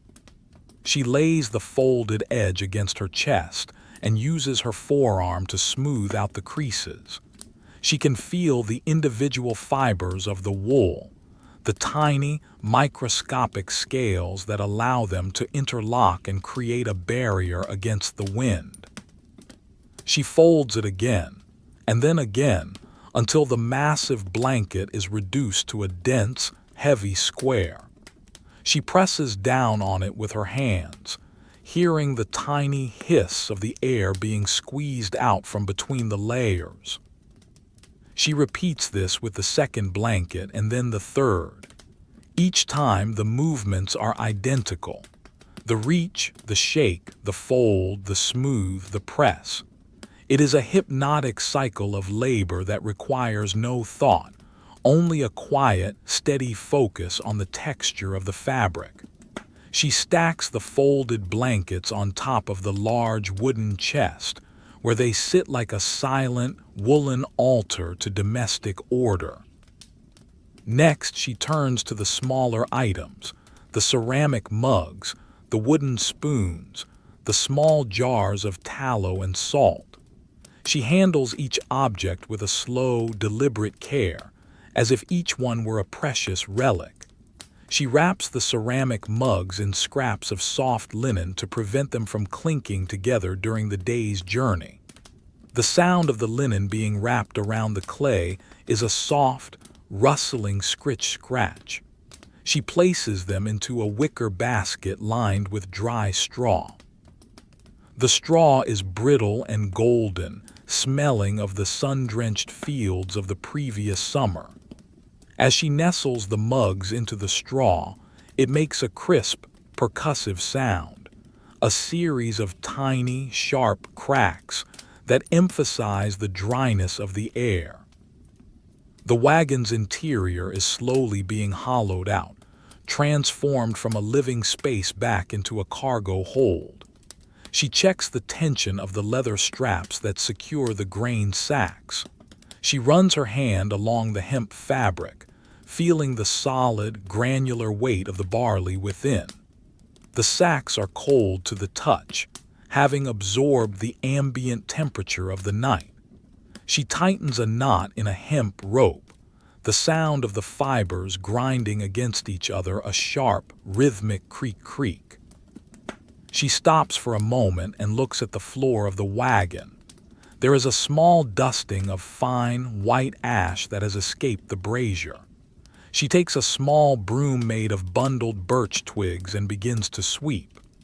The sound is a rhythmic, percussive swish-swish-swish against the oak planks. The birch twigs are stiff and springy, and as they catch on the grain of the wood, they create a low-frequency vibration that she can feel in the soles of her boots. She sweeps the ash into a small iron pan, the metal making a dull clink as it meets the wood. This act of cleaning is perhaps the most boring of all her tasks, yet it provides a profound sense of closure. The night is officially over. The space is ready for the road. Outside, the sounds of the hitching have intensified. She steps out onto the back ledge of the wagon and watches the drivers work. They are moving with a slow, heavy-set momentum, their bodies encased in thick leather tunics and woolen cloaks. They approach the oxen with a quiet, respectful familiarity. One driver, a man with a beard rimmed with frost, carries a heavy wooden yoke across his shoulders. He moves with a rhythmic, swaying gait to balance the weight. He approaches the lead ox, Taurus. The animal stands perfectly still, its massive head lowered, its breath creating a constant, rhythmic fog. The driver speaks to the ox in a low, guttural murmur, a language of sounds rather than words. He eases the yoke onto the ox's neck. The sound is a heavy, structural thud clunk as the seasoned elm meets the thick hide of the animal. The ox doesn't flinch. It simply shifts its weight, its heavy hooves making a muffled thump in the churned snow. Now comes the threading of the leather traces. These are long, thick strips of hide, tanned until they are as tough as iron but still flexible enough to follow the contours of the wagon. The driver pulls a trace through a heavy bronze ring on the side of the wagon. The sound of the leather sliding through the metal is a deep, lubricated whir-rasp. It is a sound of immense tension being prepared. He secures the trace with a large iron pin, which he hammers into place with the heel of his hand. Thump, thump, thump. The woman watches this process from her vantage point. She notices the details of the harness, the way the leather is dark and oily where it has been handled, the way the bronze rings have been polished to a dull glow by the constant friction, the way the frost is already beginning to form on the iron pins. It is a masterpiece of low-tech engineering, a system designed to move tons of weight through miles of snow using nothing but wood, leather, and animal muscle. The air is filled with the scent of the camp's departure, the smell of cold wood smoke, the musk of the oxen, the oily scent of the leather, and the sharp, ozone smell of the frozen snow. It is a complex but familiar bouquet that signals the beginning of the day's labor. She climbs back into the wagon and takes her place near the front, where she can see out through the gap in the canvas. She sits on a small wooden stool, her feet planted firmly on the floor. She reaches for her walking staff, which she keeps leaning against the wagon frame. The wood is cool and smooth, a constant and reliable companion. A single, long blast from a bronze horn echoes through the clearing. It is not a sharp, military blare, but a long, low, resonant note that seems to vibrate in the very marrow of the bones. It is the signal to move. For a moment, there is a profound silence as the entire column holds its breath. Then the movement begins. It starts at the very front of the Legion, a mile ahead, and ripples back through the line like a slow-motion wave. She hears the sound of the wagons in front of her beginning to strain. The wood groans, a deep, structural sound of oak and elm resisting the initial inertia. The iron rims of the wheels crack as they break free from the ice that has formed around them during the night. Then her own wagon moves. First, there is the sensation of the oxen leaning into the yoke. She feels the wagon lurch forward just a fraction of an inch as the leather traces pull taut. The sound is a sharp creak snap. Then, The wheels turn. The sound of the first revolution is the most distinctive. A slow, heavy crrr runch as the iron rims grind through the frozen crust of the snow and find the solid earth beneath. The wagon begins to sway. It is a rhythmic, side-to-side motion that matches the gait of the oxen. Left, right, left, right. The wooden joints of the wagon find their voice, a symphony of squeaks and groans that will continue for the next 8 hours. These sounds are not signs of weakness. They are the sounds of the wagon breathing, the wood flexing and shifting to accommodate the uneven ground. The woman feels the vibration of the road through the soles of her boots. It is a constant, low-frequency thrum that travels up her legs and into her spine. It is the heartbeat of the march. She looks out at the landscape as it begins to crawl past. The pine trees, which were her neighbors for the night, slowly recede. A fallen log draped in a thick mantle of snow slides by. A frozen stream, its surface a sheet of clouded glass, appears and disappears. The pace is incredibly slow. A man could easily outwalk the wagons, but there is nowhere to go. The speed is dictated by the slowest ox and the heaviest load. It is a pace of absolute, grinding persistence. She watches a single snowflake that has been caught in a spider's web on the wagon's frame. She watches it for minutes, seeing how it trembles with every vibration of the wheels, yet remains held in its tiny, silken trap. The crunch of the snow becomes the background noise of her existence. Crunch, crunch, crunch. It is a rhythmic, percussive sound that acts as a metronome for her thoughts. She finds herself breathing in time with the sound.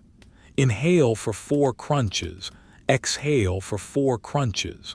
It is a form of respiratory synchronization that keeps her calm and centered. The sun is higher now, but the air remains bitterly cold. She pulls her cloak tighter, feeling the heavy wool press against her shoulders. She reaches into her leather pouch and finds a small piece of the hardtack bread she packed earlier. She puts a small corner in her mouth and lets it sit there, allowing the moisture of her breath to slowly soften the dense grain. The taste is simple and honest, the taste of baked flour and salt. As she chews, she looks at the backs of the drivers walking beside the oxen. Their cloaks are dusted with a fine layer of white powder kicked up by the wheels. They move with a rhythmic, heavy-footed grace, their staffs hitting the ground in perfect unison with their steps. Step thud, step thud. It is a mechanical ballet of survival. The world has narrowed down to the path in front of them. There are no maps to consult, no complex decisions to make. There is only the requirement to keep moving, to keep the wheels turning, to keep the oxen walking. The boredom of the march is its greatest strength.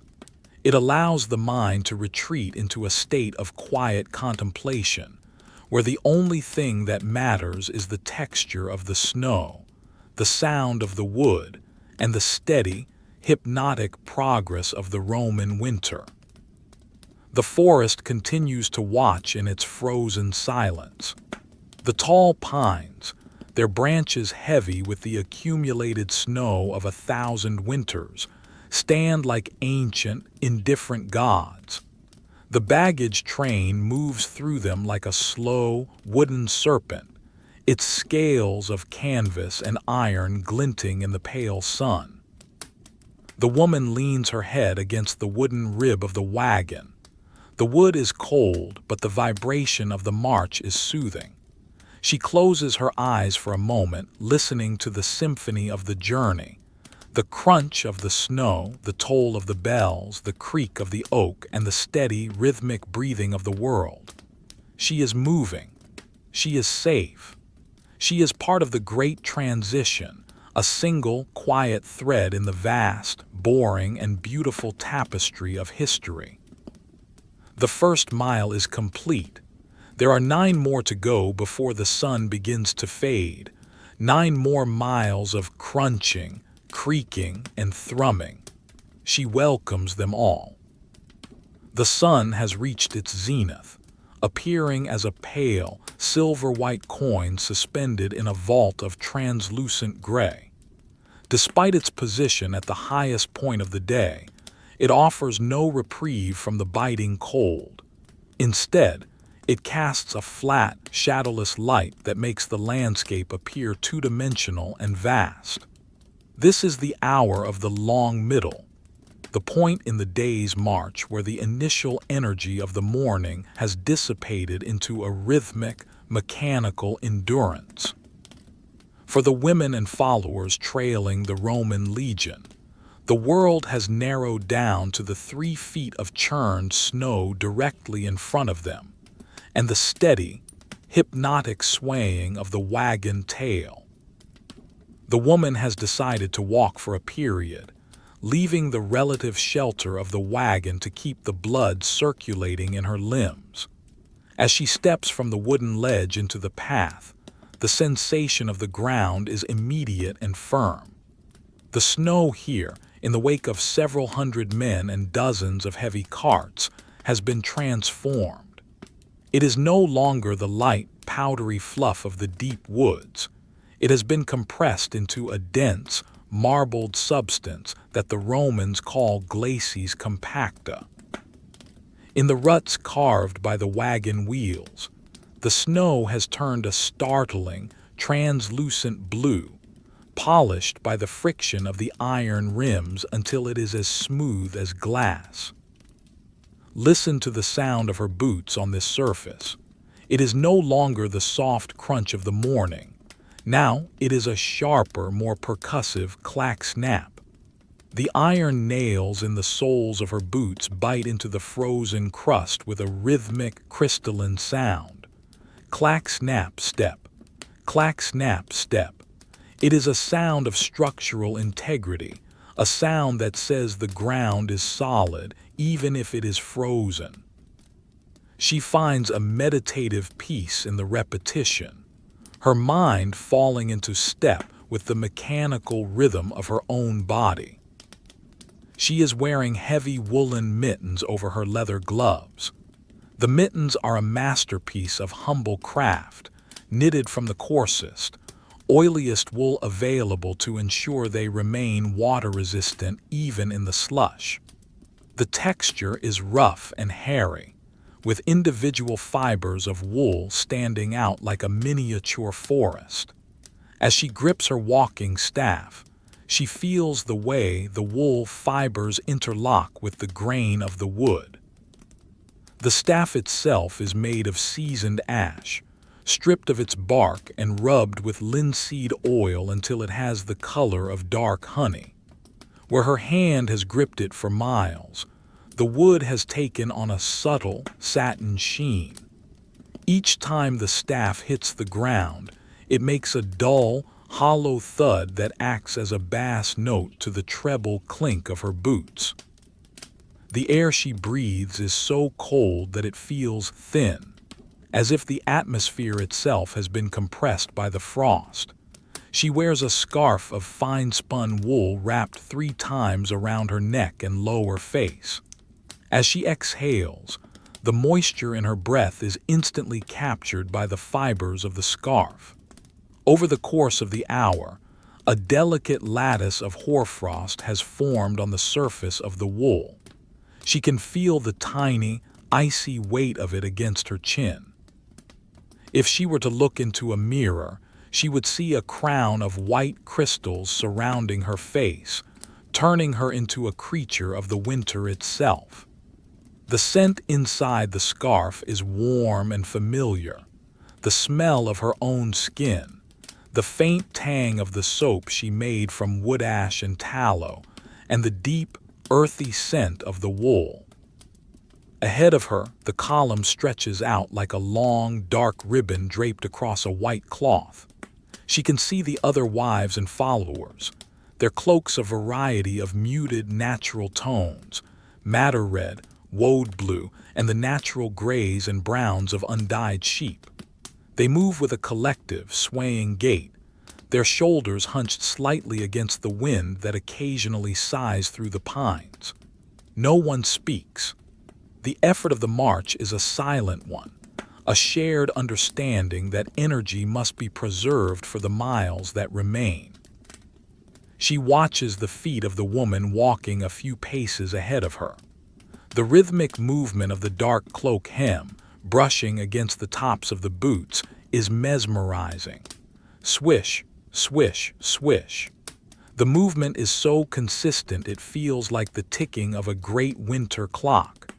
Sometimes, a small clump of frozen mud dislodges from the hem of the cloak and falls into the snow, a tiny thump that is immediately swallowed by the vast silence of the forest.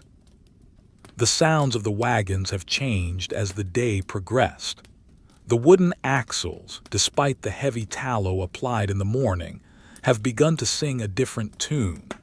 It is a long, drawn-out ooh-er, a structural vibration that resonates through the entire frame of the cart.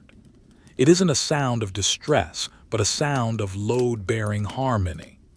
Inside the wagons, the ceramic jars and wooden crates shift almost imperceptibly with every lurch of the wheels. The sound is a muffled, rhythmic clack-clatter, like the sound of large river stones being rolled by a slow current. She turns her attention to the oxen. Their pace is the heartbeat of the entire community. She watches the massive muscles in the lead ox's hindquarters as they bunch and release with every step. The hide of the animal is a landscape of its own, thick, coarse, and dusted with a fine powder of white frost. The smell of the oxen is a constant presence, a warm, musky scent that speaks of animal heat and endurance. It is a comforting smell, a reminder that they are not alone in this frozen void. They are part of a living, breathing machine of survival. Every few hundred yards, a driver will step forward to adjust a leather strap or encourage a lagging animal with a low, melodic whistle. These sounds are the only punctuation marks in the long, boring prose of the march. The whistles are short and soft, designed not to startle but to reassure. The oxen respond with a slow, rhythmic tossing of their heads, the heavy bronze bells around their necks emitting a single, somber toll. Dong, dong. The sound carries through the cold air with a clarity that is almost liquid, vibrating in the chest of everyone nearby. The woman feels a sense of profound staleness in the air, a sign of the high noon. The landscape is unchanging, endless ranks of dark pines, their branches sagging under the weight of the snow like the heavy arms of tired giants. Occasionally, a large clump of snow will lose its grip on a high branch and fall to the ground with a soft, explosive shook thump. The sound is so sudden in the silence that it draws the eye, but the mind quickly returns to the rhythm of the walk. She reaches for her leather canteen, which hangs from a strap across her chest. The leather is cold and stiff, the surface etched with fine cracks from the frost. As she unscrews the wooden cap, she hears the dry creak of the threads. She takes a small sip of the water inside. It is ice cold, so cold that it makes her teeth ache for a fleeting second. It tastes of the pitch used to seal the canteen and the absolute purity of the melted snow it came from. As the water travels down her throat, she feels a cold line moving through her chest, a refreshing contrast to the heavy, claustrophobic warmth of her clothing. She notices a small bird, a winter thrush, perched on a low branch of a birch tree. It is a tiny, fluffed-up ball of gray feathers, watching the column pass with a bright black eye. It doesn't move, and neither does she. She simply observes it as she walks past, a small, living detail in the vast, frozen canvas. The bird represents the absolute stillness of the winter, the ability to simply exist in the cold without the need for action. She tries to emulate this internal stillness, letting her mind go blank, focusing only on the clack of her boots and the thrum of the wheels. The logistics of the march are everywhere if one knows where to look. She sees the trail left by the scouts who went ahead, the narrow, deep furrows in the fresh snow where their horses struggled. She sees the broken branches where a wagon width was cleared. She sees the abandoned fire pits from the night before, now nothing more than gray smudges in the white expanse. These are the traces of a civilization moving through a vacuum, a tiny thread of human intent stitched into the wild. She finds herself counting her steps. It is a common habit among the followers. 1, 2, 3, 4. She reaches 100 and then starts over. The numbers have no meaning. They are just a way to chop the infinite distance into manageable pieces. The act of counting is a lullaby, a repetitive mental exercise that distracts the brain from the cold and the monotony. As the hour passes, the pale sun begins its very slow descent. The light changes from a flat silver to a slightly warmer, buttery gold, though it still holds no real heat. The shadows, which had disappeared at noon, begin to re-emerge, stretching out from the bases of the trees in long, thin needles of indigo. This shift in light signals the beginning of the afternoon, the slow slide toward the next camp. The woman's legs feel heavy, a pleasant, rhythmic ache that speaks of miles covered. She doesn't feel tired so much as settled. Her body has become a part of the wagon, a part of the path, a part of the winter itself. She feels a deep sense of security in the boredom. There is nothing to decide, nothing to fear, and nothing to do but place one foot in front of the other. The crunch of the snow is her world. The toll of the bell is her time. The swish of the wool is her comfort. She looks ahead at the long line of wagons, the white canvas tops glowing in the afternoon light like the sails of a ghost fleet. They are moving deeper into the north, deeper into the history of the frontier. But here in this moment, they are simply moving home, a home that exists wherever the wheels stop and the fire is lit. She adjusts the strap of her canteen, the leather making a soft scuff against her cloak. She takes a deep breath of the freezing air, feeling it expand in her lungs like a cold flower. The world is silent. The world is still. The world is beautifully, perfectly boring. And in that boredom, she finds the peace she needs to continue the 10,000 steps of the Roman day. The forest continues to glide past, a slow-motion gallery of ice and wood. The march goes on, a rhythmic, grinding persistence that defies the winter. She is the wife of the legion, the keeper of the hearth on wheels, and she is exactly where she is meant to be. Clack, snap, step. Clack, snap, step. The rhythm continues, leading her toward the evening, toward the fire, and toward the deep, restorative sleep that only a long day in the snow can provide. The silver-white sun has begun its slow, terminal descent toward the jagged crest of the western mountains. It is the time of the late afternoon, an hour where the light of the Roman frontier becomes thin and translucent, like a sheet of hammered gold leaf. The heat, which was never truly present, now vanishes entirely, replaced by a creeping, crystalline chill that seems to rise from the very earth itself. The baggage train, having moved with the relentless, slow-motion grace of a glacier, is now approaching the end of another day's journey. For the women and the camp followers, this is the hour of the Great Quiet, a period of transition where the physical exertion of the march begins to yield to the mental preparation for the night's sanctuary. The woman we have been following remains at her post beside the wagon. Her world has shrunk to the rhythmic rotation of the heavy wooden wheel. She watches it with a hypnotic intensity, her gaze fixed on the iron rim as it rolls over the frozen ground. The wheel is a masterpiece of Roman engineering, a heavy circle of seasoned oak and elm, reinforced by a thick band of hammered iron.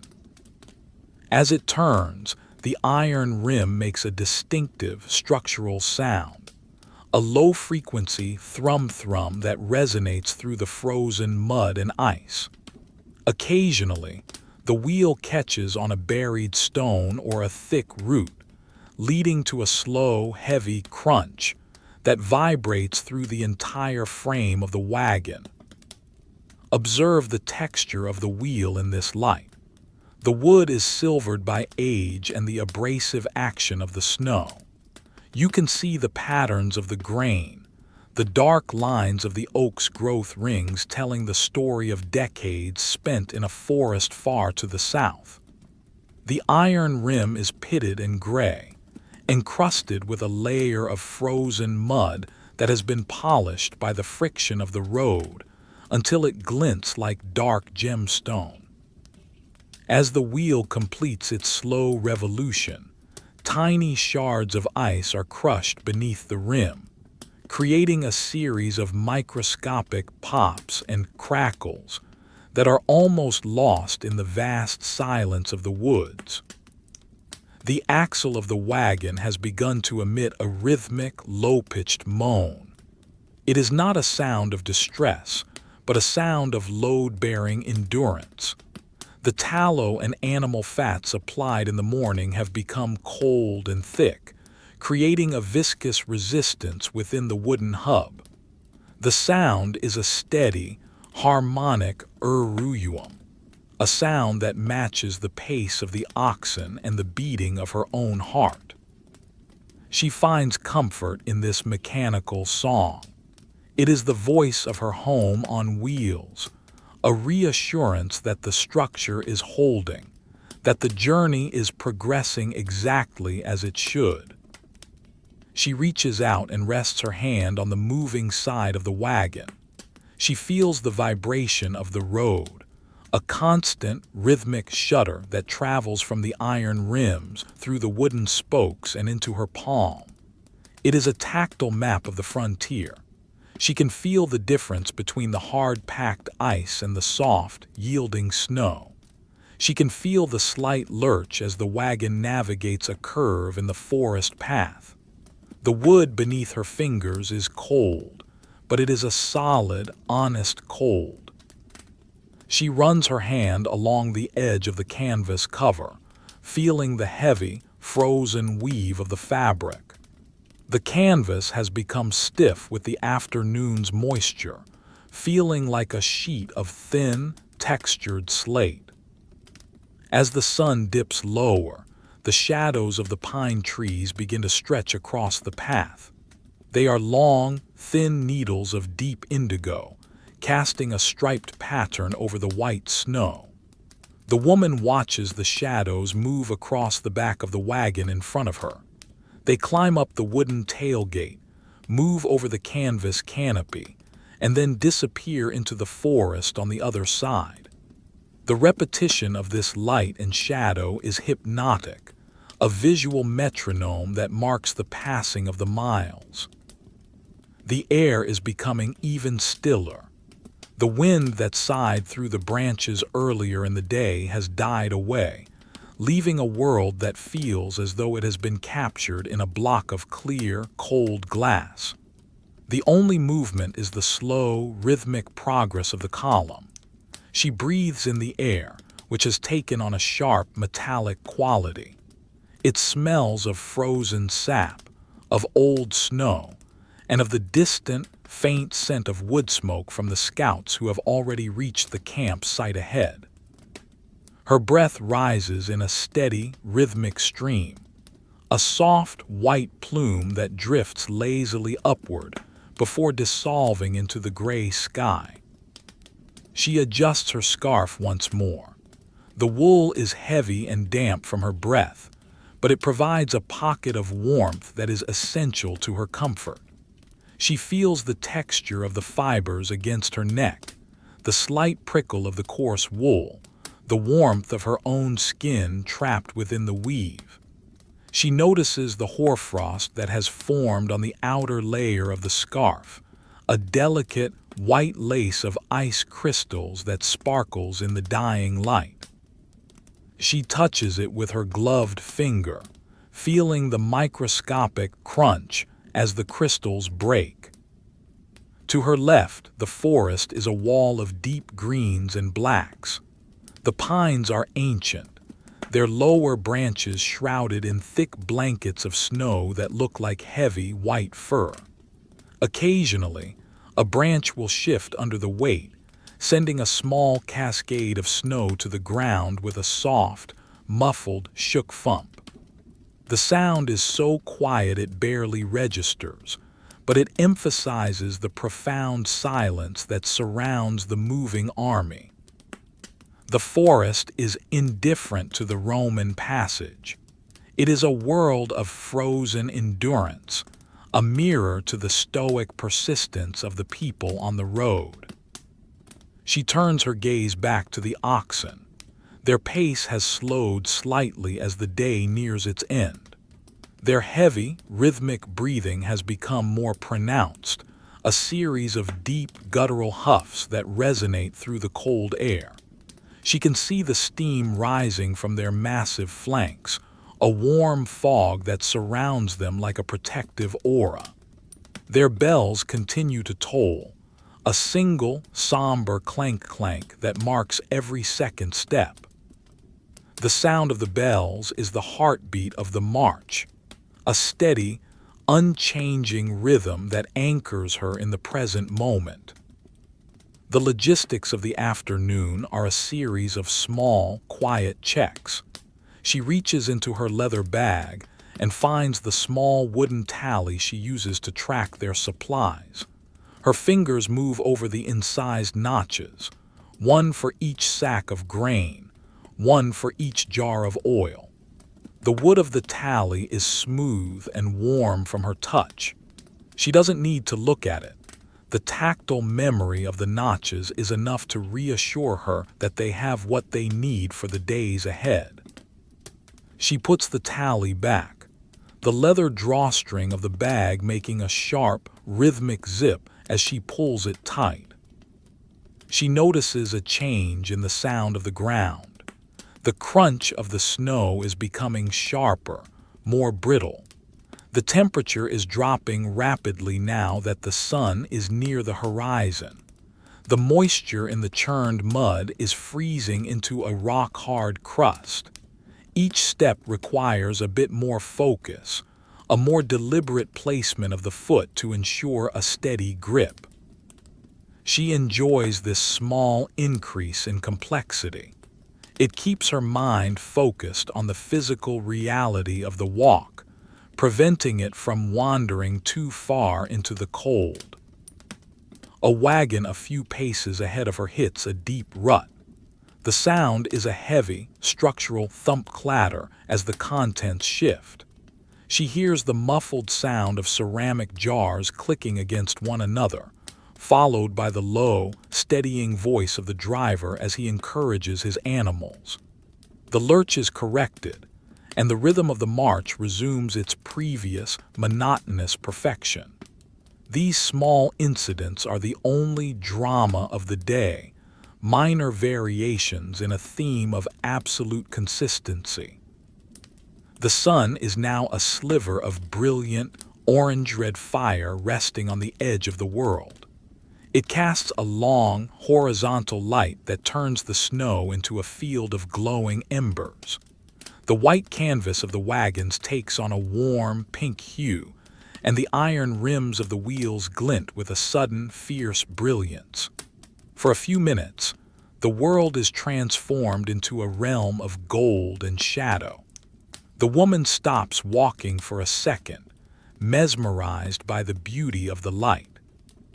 She watches as a single flake of snow, drifting down from a high branch, catches the sun and turns into a tiny, floating diamond. Then, as quickly as it appeared, the light begins to fade. The sun disappears behind the mountains, and the world is instantly plunged into the deep, sapphire blue of the twilight.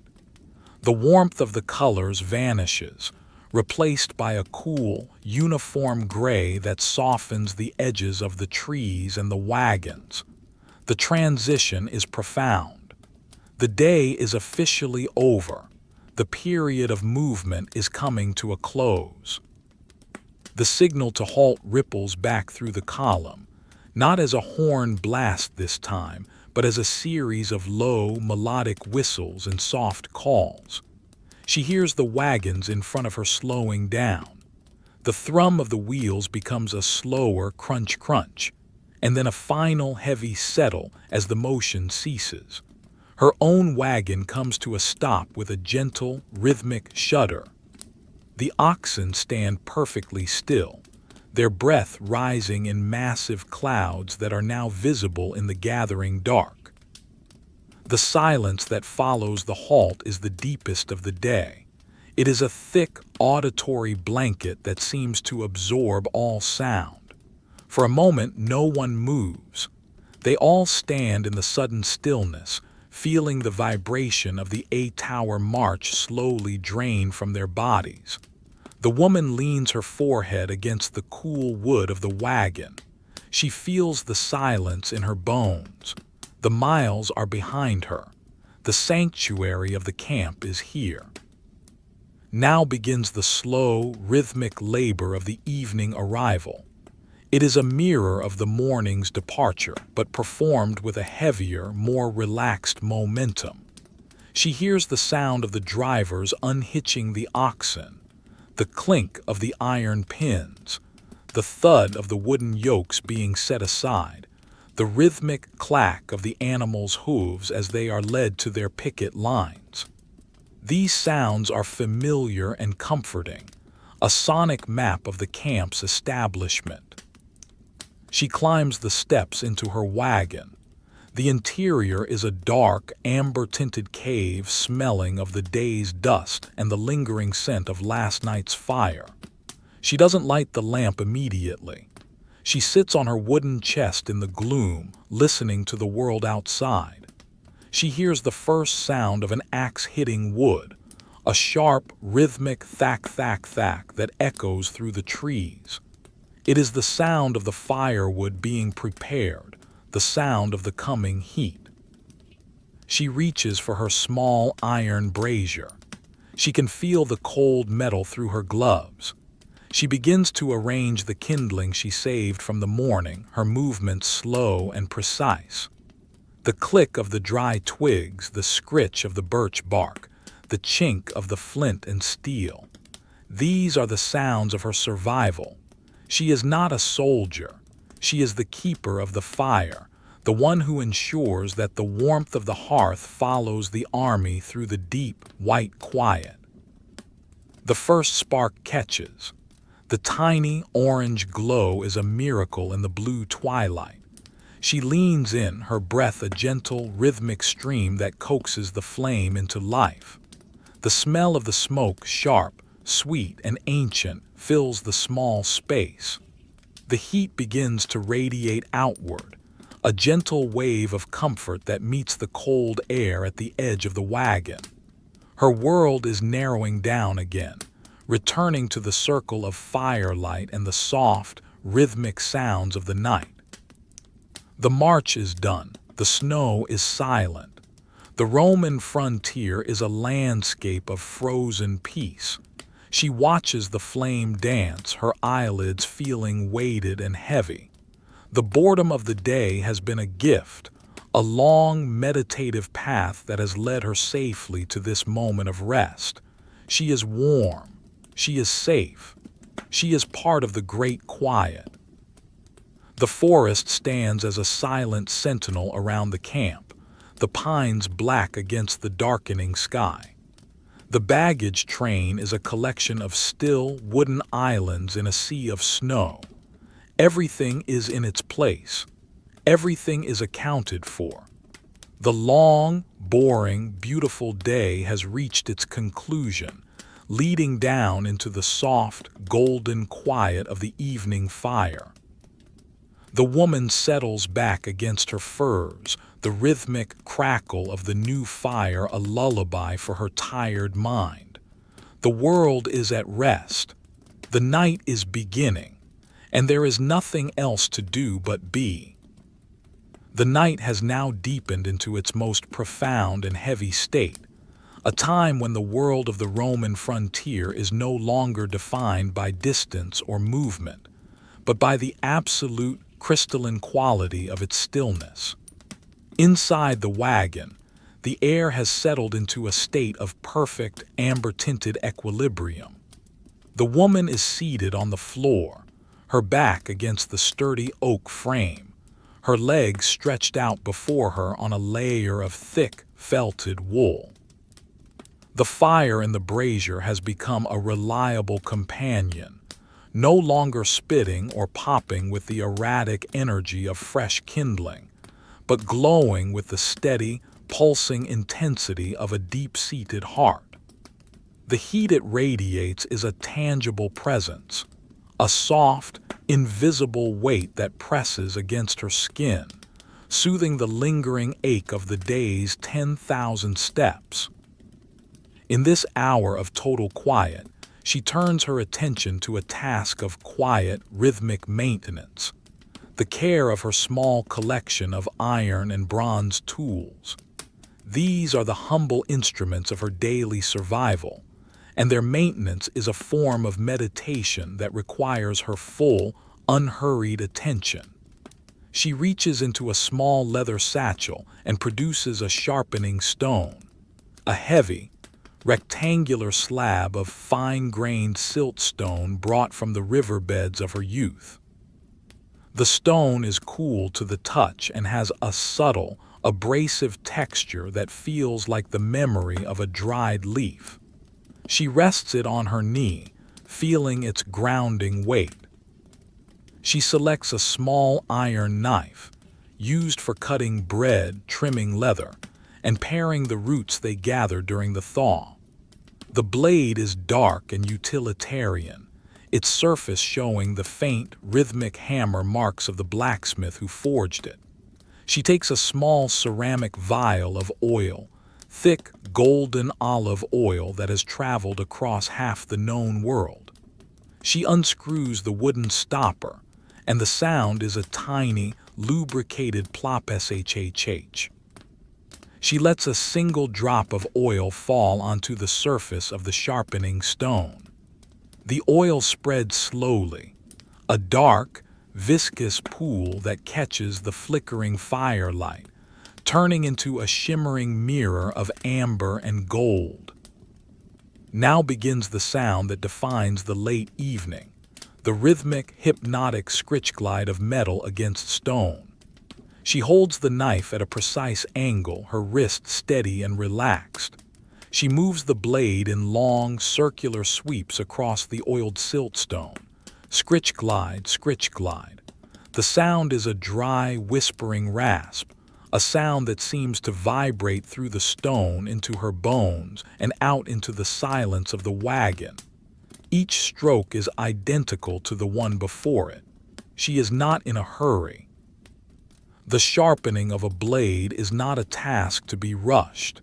It is a conversation between the hand, the metal, and the earth. She watches the way the oil on the stone changes. As she continues her work, the clear gold of the oil begins to darken, turning a murky gray as it captures the microscopic particles of iron she is removing from the blade. This is the evidence of progress, the slow, mechanical refinement of the tool. She feels the resistance of the metal, the way it bites into the stone, and the way the oil provides just enough lubrication to keep the movement fluid. After 50 strokes on one side, she flips the knife and begins again. Scritch glide, scritch glide. The repetition is a lullaby, a mechanical mantra that clears her mind of all thoughts except for the texture of the iron and the rhythm of the stroke. As she works, she notices the minute details of the blade's edge. In the low light, she can see the way the fire reflects off the newly polished metal, a thin, brilliant line of light that appears and disappears with every movement. She tests the edge with the ball of her thumb, moving with extreme caution. The sensation is one of grip, the microscopic teeth of the sharpened iron catching the ridges of her skin. Satisfied, she takes a scrap of clean linen and wipes the blade. The sound is a soft, rhythmic zip swish. The knife is now ready for the morning, its purpose restored by the patient labor of the night. She sets the knife and stone aside and reaches for a leather cord that has begun to fray. This is a trace from one of the smaller baggage bundles, made of raw, vegetable-tanned hide. It has become stiff and brittle from the constant exposure to the frost and the melting snow. She takes a small pot of tallow, rendered animal fat mixed with a hint of pine resin, and begins to work it into the leather. The tallow is white and waxy, smelling of the hearth and the deep woods. She takes a small amount on her fingertips and begins to massage the cord. This is a tactile process of the highest order. She feels the heat of her own hands softening the tallow, turning it from a solid into a slick, penetrating oil. She works it into the fibers of the hide, her fingers moving in a slow, kneading motion. Squish, slide, squish, slide. The sound is nearly silent, a muffled, organic noise that only someone in the total stillness of the wagon could hear. As the leather absorbs the fat, it changes color, turning from a pale, thirsty tan to a rich, dark chestnut. The stiffness melts away, replaced by a supple, heavy flexibility. She pulls the cord through her hands, feeling the new weight of it, the way it has become resilient and waterproof once more. The air in the wagon is now thick with these comforting, mundane smells. The sharp metallic tang of the sharpened iron, the earthy scent of the oil, the resinous sweetness of the tallow, and the constant, underlying foundation of woodsmoke. These are the smells of a world that is cared for, a world where nothing is wasted, and every object is maintained with a stoic, boring persistence. This care is what allows the army to follow the snow. It is the small history that supports the great history of the legions. She pauses to listen to the world beyond the canvas. The silence of the forest has intensified. The temperature has dropped so low that the very air seems to have frozen solid. Every so often, she hears a sound from the camp, a sound so distant and muffled it feels like a memory. It is the sound of a centurion's heavy vine staff hitting the frozen ground as he makes his rounds, a rhythmic thud, thud, thud. That marks the boundaries of the human world in the vast, cold wilderness. Or perhaps it is the sound of a horse in the cavalry lines, stamping its foot to keep the blood moving, the sound a dull, hollow clack against the ice. These sounds do not disturb her. They reinforce her sense of safety. They are the acoustic signals of the Legion's watchfulness, the heartbeat of the community. She turns her gaze to the wagon's parchment window.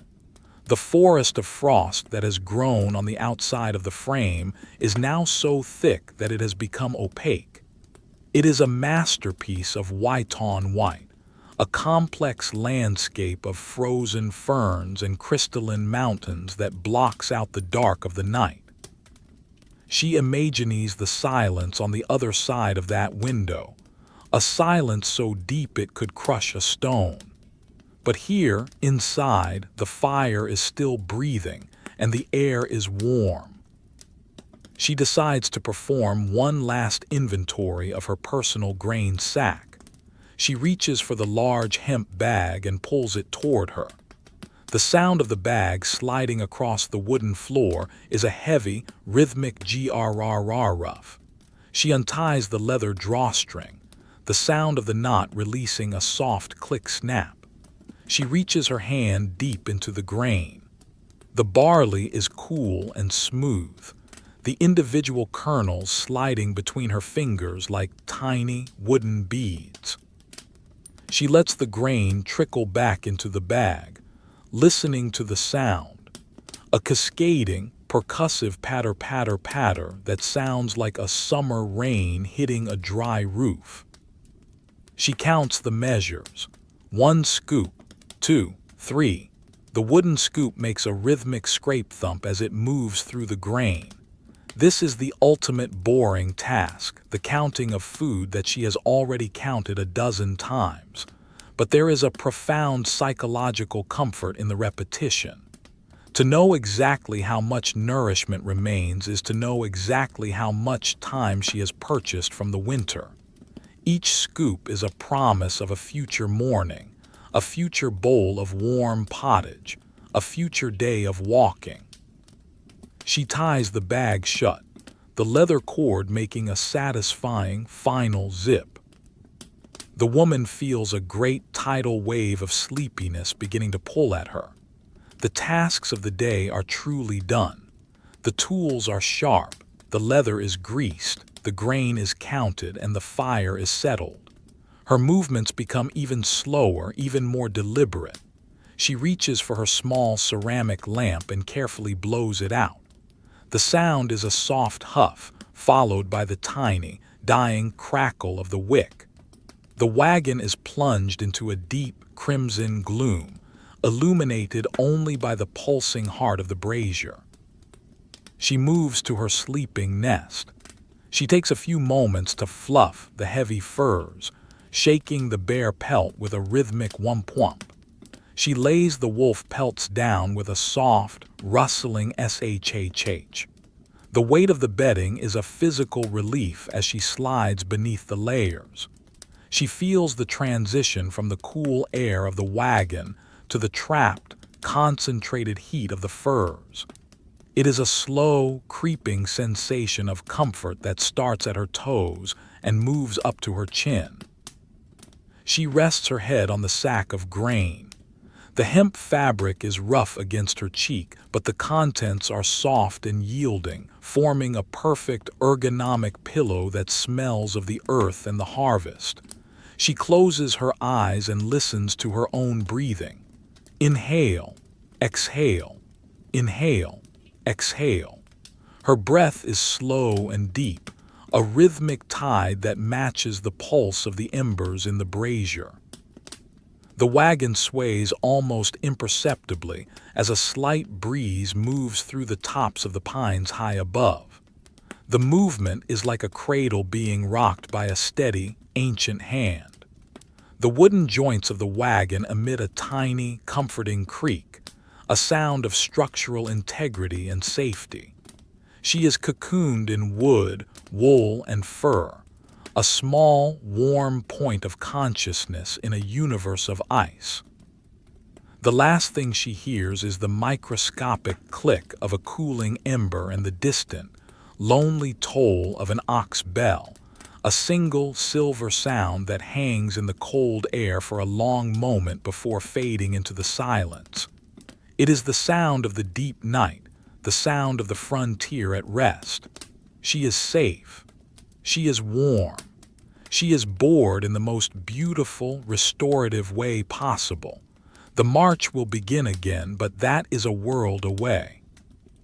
For now, there is only the dark, the warmth, and the slow, hypnotic descent into the heart of the winter's sleep.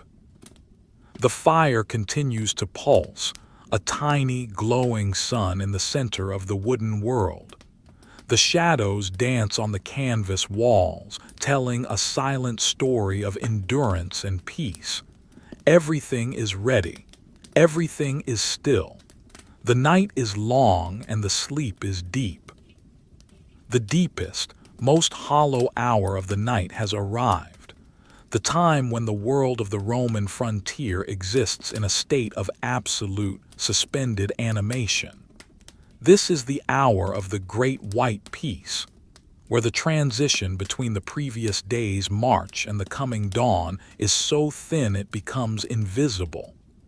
Inside the sanctuary of the wagon, the woman is now fully submerged in the heavy, velvet layers of her winter bedding. She is no longer a participant in the world.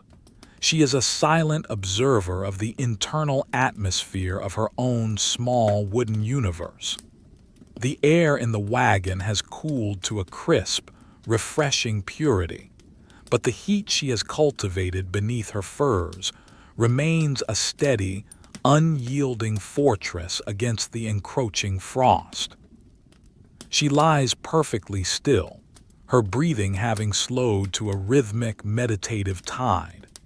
With every slow inhalation, she feels the cool air enter her nostrils, a sharp, clean sensation that tastes of nothing but ice and stillness. With every slow exhalation, she feels the warmth of her own life breath join the pocket of air trapped beneath the bare pelt. The contrast is the very definition of Roman winter comfort. The knowledge of the immense, biting cold only inches away, and the absolute, undeniable security of the warmth within. She listens to the final, microscopic sounds of the night. The iron brazier, once the source of dancing light and crackling energy, has finally reached its state of ultimate repose. The last of the oak embers have surrendered their glow, turning into delicate, weightless structures of silver-gray ash. Occasionally, a single grain of charcoal, having lost its structural integrity, collapses with a sound so small it is almost a thought, a tiny, crystalline ting-kesh-h-h-h. It is the sound of the fire finally going to sleep. The smell that lingers is faint and deeply soothing, the ghost of woodsmoke, the dry scent of toasted earth, and the clean, mineral smell of the cooling iron.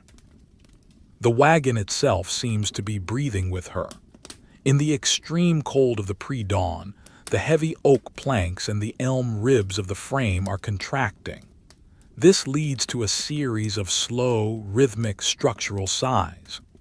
Every few minutes, a joint will emit a soft, low-frequency creak, a sound of the wood settling into the frost. It is a predictable, mechanical sound, a reminder that the wagon is a living thing, a sturdy vessel that has carried her across 1,000 miles of history. She finds herself waiting for the next creak, counting the seconds in the dark, her mind drifting on the steady, boring rhythm of the timber. She focuses her attention on the tactile sensations of her bedding. Above her, the bare pelt is a heavy, gravitational embrace. She feels the texture of the long, coarse guard hairs and the dense, woolly undercoat that traps the heat so efficiently. Below her, the layers of felted wool and wolf fur have molded themselves to the contours of her body, creating a perfect, ergonomic nest. She can feel the individual fibers of the wool, the slight, honest prickle of the sheep's coat that speaks of durability and protection. She moves her toes slightly, feeling the way the soft fur of the wolf pelt yields and then pushes back, a gentle, plush resistance. Outside the heavy canvas, the frost has completed its nightly conquest. The forest is a kingdom of glass. She can hear the occasional sound of the ice snap, the sound of a tree trunk or a thick branch contracting so suddenly in the cold that it makes a sharp, resonant crack that echoes through the clearing like a distant hammer blow. The sound is startling in its clarity, but it only serves to emphasize the silence that follows. It is a silence so thick you could almost touch it, a silence that seems to hum with the very vibration of the stars above. She thinks about the oxen, tethered in their lines just a few dozen paces away. She can imagine them in the dark, massive, dark shapes standing in the snow, their heads lowered, their breath creating a constant, rhythmic fog. She hears a single, distant thud as one of them shifts its weight, the sound muffled by the snow and the wooden walls of the wagon. Then comes the bell, a single, somber clank toll as a lead ox moves its neck. The sound of the bronze is low and melancholic, a silver thread of sound that weaves through the dark. It is a sound of continuity, a promise that the march will begin again when the light returns, but that for now, everything is exactly where it needs to be. The logistics of her life are now a silent, internal inventory. She mentally walks through the wagon one last time, the sharpened knife resting in its sheath, the oiled leather cords supple and strong, the grain sacks full and heavy, the jars of oil, the bundles of herbs, the stack of seasoned wood for tomorrow's fire. Everything is in its place. Everything is accounted for. The mundane reality of her existence is a triumph of order over the chaos of the wilderness. She feels a deep, unhurried sense of competence. She is the wife of the legend, the keeper of the hearth, the one who carries the civilization of Rome in a wooden cart through the deep, white quiet. Her mind begins to drift further, untethered from the physical world. She finds herself thinking about the texture of the snow she walked through today. She remembers the way it looked in the late afternoon sun, a field of glowing embers, a landscape of gold and shadow. She remembers the rhythmic crunch of her boots, a sound that has become the background music of her life. She imagines the millions of individual ice crystals, each a perfect, hexagonal sculpture, lying in their billions across the forest floor. The sheer scale of the winter is overwhelming, yet she is safe within her small, warm circle. The boringness of the journey is her greatest luxury. In a world of conflict and change, the absolute predictability of the march is a form of peace. The same wheels, the same oxen, the same toll of the bells, the same pottage, the same fire. It is a life of cycles, a life that moves forward at the pace of a walking ox. She welcomes the monotony. She embraces the boredom. It is the slow, steady heartbeat of history, and she is a single, quiet pulse within it. The gray hour is approaching, though the world is still dark. The quality of the silence has shifted again. It is no longer the heavy silence of the midnight, but the expectant, thin silence of the pre-dawn. The stars are fading, their sharp, icy light being swallowed by the rising tide of the gray. But she does not need to see the light to know it is coming. She feels it in the way the air in the wagon seems to tighten.